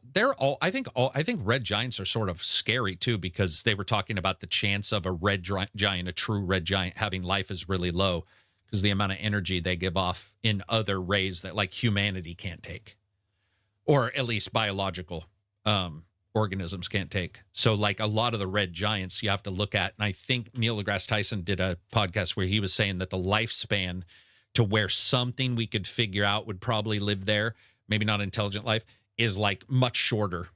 There's this time period where around a true red giant, your lifespan or your ability to start and have life and all the evolution and stuff is much tighter just because of how deadly they are to be around, which is cool. I like all the different star types, man. Their neutron stars are awesome. I think those are cool. Oh, dude, they're scary as hell, man. I still remember in Elite Dangerous when I rocked up to... Yes. Dude, I was playing VR too. So I rocked up to a new system and I thought, oh, this star looks different. That's cool. And it turned out to be one of these like neutron star type things. And it started sucking me into its gravity well, I love dude. them, man. And I couldn't get out. Oh my God. I love them. I like all of the obtuse. I mean, obviously, I like our stars more. It's just we don't have. There's nowhere near as many of our type of star. But like whenever they go, or the fact that there's no green stars, it's impossible. I always thought was really cool. Like because when I'm playing a space game, I'll see, especially older games before science sort of proved that, you'll see a green star in some space games. Or you'll see an alien race and there'll be a green star because prior to that point, nobody had figured out the chemical construction and didn't know that. So that's not a thing. That is impossible. Yeah, yeah. Which I thought was, I mean, it makes sense. I just hadn't really thought of it, and it was described. Cool Worlds also described it, but so did Isaac, the guy you and I've watched before. The guy, he's got the speech impediment, I think. Dude's a fantastic YouTuber, and he did one. I think it's literally called "Why Are There No Green Stars?" If I remember right. It was it might have been Cool Worlds, but that was a great video. Love those kind of videos, man. Because, dude, when you're a kid, you just think that shit, or like Pitch Black. I don't know if you remember that movie, but Vin, I do. Yeah. You got this fucking planet that's orbiting another planet that close, and I just bought. I mean, I knew it would probably be impossible, but then when like you'll get an astrophysicist explain what would happen on that planet. For example, like, what would happen with like even rock and shit and stuff moving because it's that close. Yes. Because there's one part in that movie where, and by the way, this would be the scariest thing, Johnny, to live through. There's the part where it starts to crest. They're looking across the horizon and there's no planet. And then the planet starts to come up and it just gets bigger.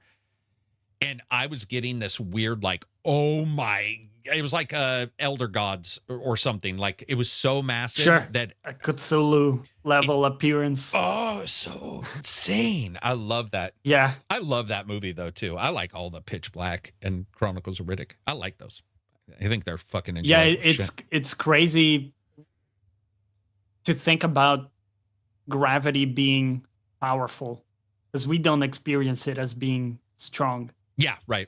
Yeah. Like, because we can easily beat gravity, like a magnet beats gravity in a weird way. Yeah. Yeah, it's like the weakest force.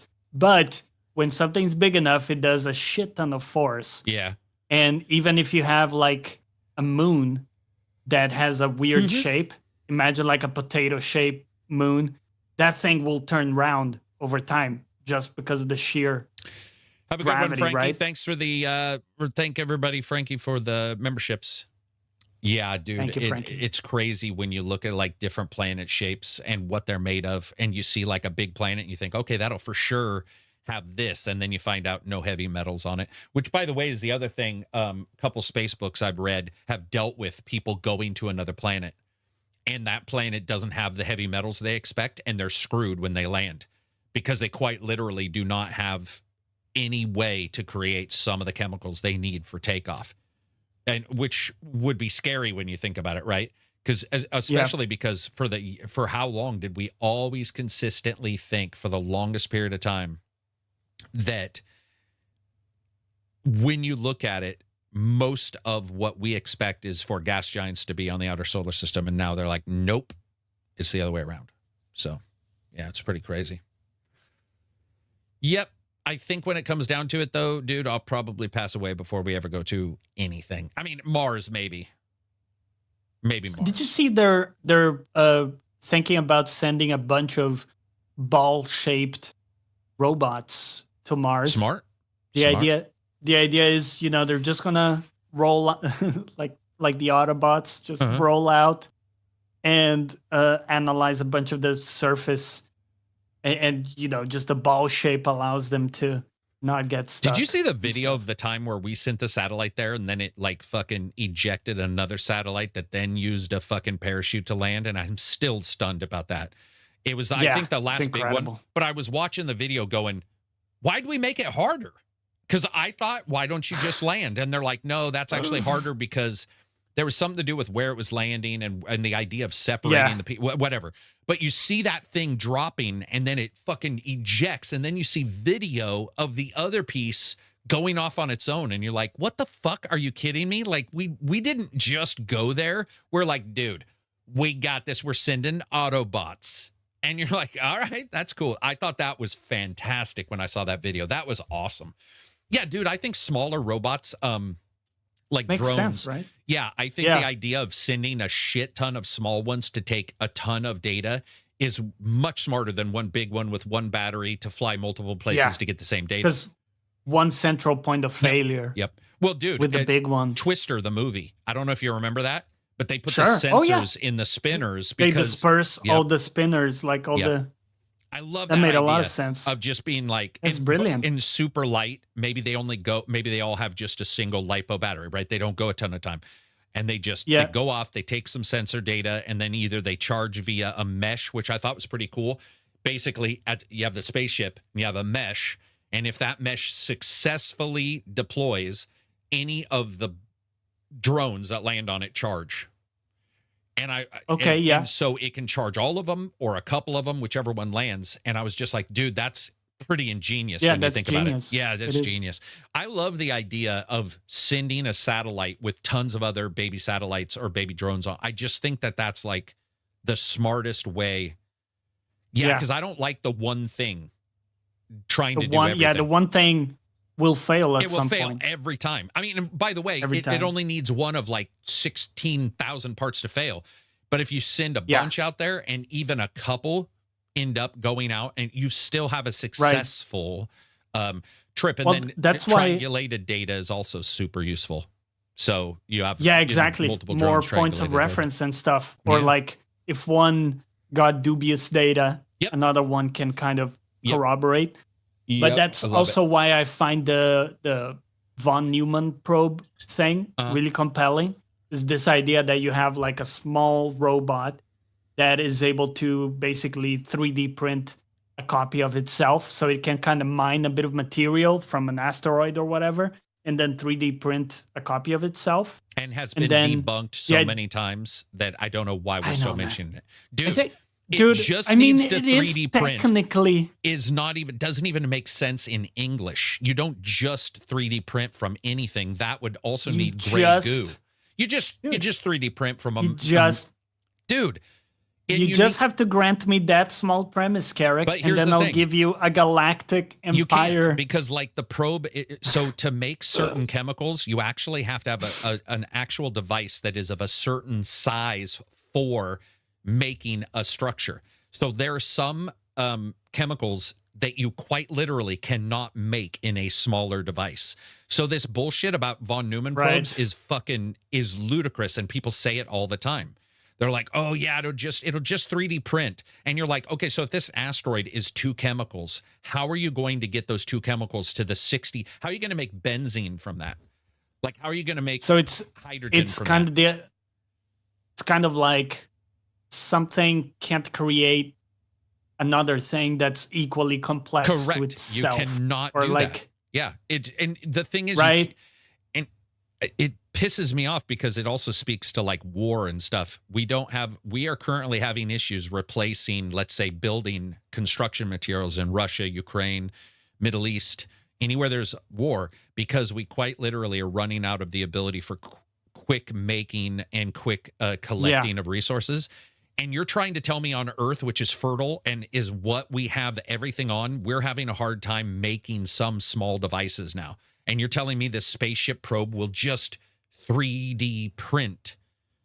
It's full of shit, man.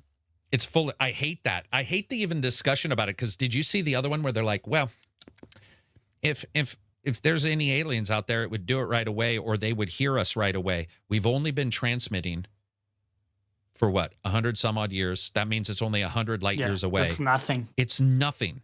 And that means also we would only see what they have trained. Dude, that kind of shit just... And you'll see somebody like Neil deGrasse Tyson kibosh it. And I'm like, I get that you're kiboshing it because you're being realistic, but could you also discuss if it's not kiboshed?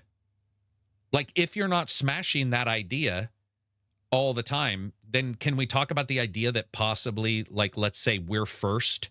Because I don't know if you've seen that hypothesis. Like, are we the first to get to, like, somewhat evolved? Are we the first ones to get evolved on a heavy metal planet? That's the other thing. What would happen? Or are we only possible because we're a heavy metal planet, which allows our brains to do certain things, and other races wouldn't get to a certain IQ level because they don't have heavy metals, which weirdly enough we need. You know, like, you always think, oh, you don't need it, but it's like, dude, go test. We have shit that you hear is poisonous to us that is vital for certain things in our brains to work. It's just a small amount. So, yeah, I don't know, man. It's just weird. I hate the von Neumann thing. Is that... Okay, so you've just kiboshed my entire dream of the von Neumann you were agreeing with me. probe. I hate it. I hate it, man. I hate it. Okay, but couldn't you technically, like, okay, imagine you have this small device that can mine some material, and then I guess the problem, you'd need to turn the material into... Yeah. Is that the problem? You'd need to, like, convert it somehow to, like...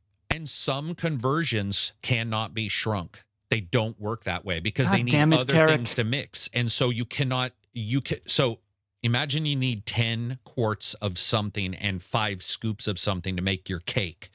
If you can make a smaller cake, but at some point you wouldn't be making a cake because you wouldn't be able to see the cake anymore. You would get so small you can't see it. That's exactly what happens there.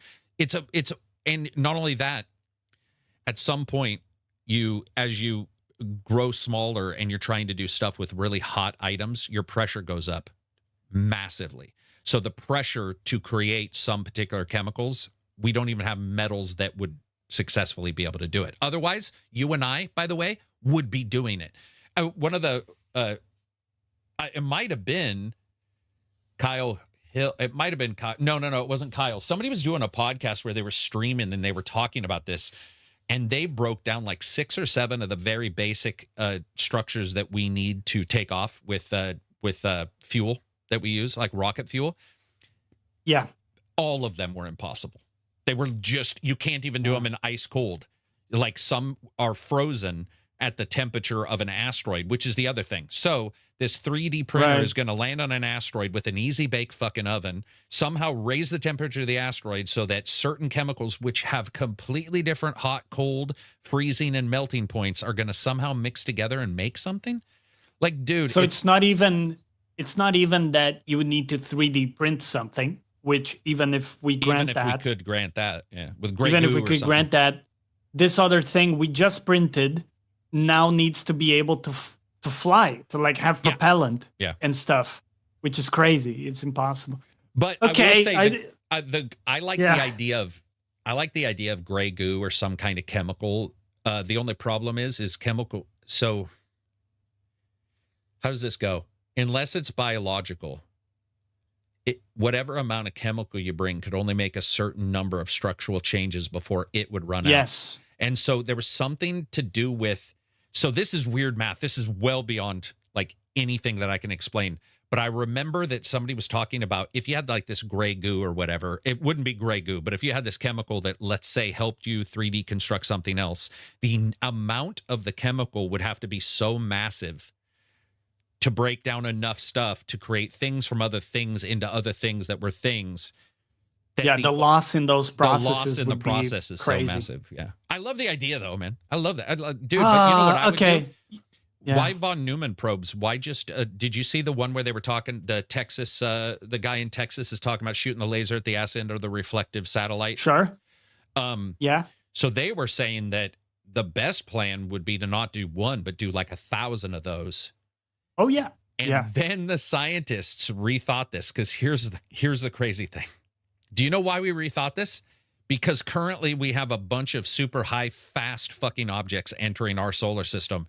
And one of the scientists at the meeting was like, we could launch 100 close to light speed items towards a star, but what if there's a planet near that star with life on it, and we launch a bunch of light speed projectiles towards it like bullets? Would that not appear to every other person on that planet like we were attacking them? And I was all, point noted. That is an amazingly smart idea. Dude, I couldn't believe nobody had thought of it. He was like, but if we shoot a bunch of shit, then it'll appear just like the asteroid we're worried about right now, or the comet we're worried about. It would be smaller, obviously. But here's the thing. Smaller equaling more dangerous. So the smaller you try to send something, if it got there, the more dangerous it would be to whatever life form was there that could possibly be hit by it. And I was like, okay, well, anything, that's all checking out. Yeah, anything moving at fast, you know, near the speed of light would have such energy to it that, like, can you imagine some race they've got like the cure to cancer and shit, but they moved away from their planet, so they're on a moon, so you can't see atmosphere. Yeah, they're living there. They're like, we need to go out. I think maybe this star, this third planet from the star over here looks, and you just shoot like 150 satellites at them, dude. You wouldn't even.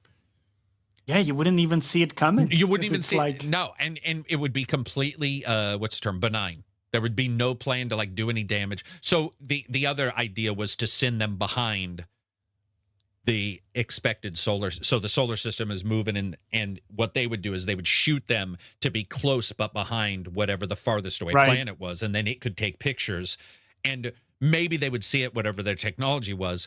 And then the thought process was, if you saw something on a perfectly straight trajectory, there would not even be a single thought process that was not an alien or not a life form. Because by tracking it with satellites, if you can track something that small, you would most likely be able to track its curve, and you would be like, that all of those were sent like a shotgun. Then you could say, that's for sure from an alien race. There isn't anything in nature that shoots things out perfectly straight on a straight line together, which would be cool. Like, imagine if we're just sitting here and they're like, oh, there's another asteroid or whatever, but that's weird. It's totally going straight. And then you track it back on, you know, with other pictures, and you're like, holy shit, this thing hasn't curved at all. It hasn't been affected by anything else. It's been, you know, and there's multiple ones. Yeah. You'd be like, oh, dude. Yeah. Then it would finally be aliens. Yeah. But until then, you just have whatever his name is, Loeb, talking about every single rock that flies towards us being an alien. And I'm like, dude, I love aliens. It's definitely aliens, bro. It's definitely. Dude, it actually bothers me a little bit. It bothers me a little bit. Yeah, he's gone full. Yeah. Because he's a legit scientist, but he's kind of gone full cuckoo. It makes me interested to talk to him and be like, what happened? Like, did he get some data from somebody who maybe he thought there was aliens at Roswell or something? Like, what caused him to suddenly be like, okay, this is because by the way, he just talked about it again and was like, so this could for sure be an alien device. And I'm like, okay, could for sure, can't be used together. It doesn't make any sense. Could for sure. It either for sure or could be, but not could for sure. But it's like, dude, why does he? Because he talks about it a lot. He very much seems to think, and no one else agrees. which is even worse. No. Yeah, he's high up too. I mean, he's not high up, but well known as a scientist and stuff like that. Yeah, even Cool Worlds, who is the most diplomatic guy out there, kind of shits on him. Yeah. Okay, that's maybe. Yeah, I think you're right, because I was going to say he doesn't shit on him, but in the last couple of videos, he's been sort of frustrated. Like, you can tell the Cool Worlds guy is like, well, like I said, he's very diplomatic. Right? Yeah, he is very It's diplomatic. still like... He's awesome. Yeah. All right, we can wrap this up. We went off on... That was fun. Excellent. Anyway, that's it for us. Hope you guys had an awesome time. If you can, check out the Substack. Check out Twitter, or not Twitter. Sorry. Discord, Patreon. Check out Johnny. Johnny Plays. What are you going to play? In fact? Johnny Plays Live on Twitch and on YouTube. And we're playing some League and some Outer Worlds currently. And soon I'm going to do a full replay of Dispatch once all the episodes are out. Making some different decisions. Such a good game. All right, that's it for us, everybody. Peace out and enjoy the rest of your week. Do not die. Like, of all the things, do not die. Take care, but more importantly, don't die. Because that's the most important out of all this, right? Because, like, you could take care, but that wouldn't make any sense. Because you'd still be dead. Yeah, and in face of heat death, or whatever it's called, what does taking care even mean? Dude, that's true. That's existential. Okay, I'll leave. Yeah. Peace out.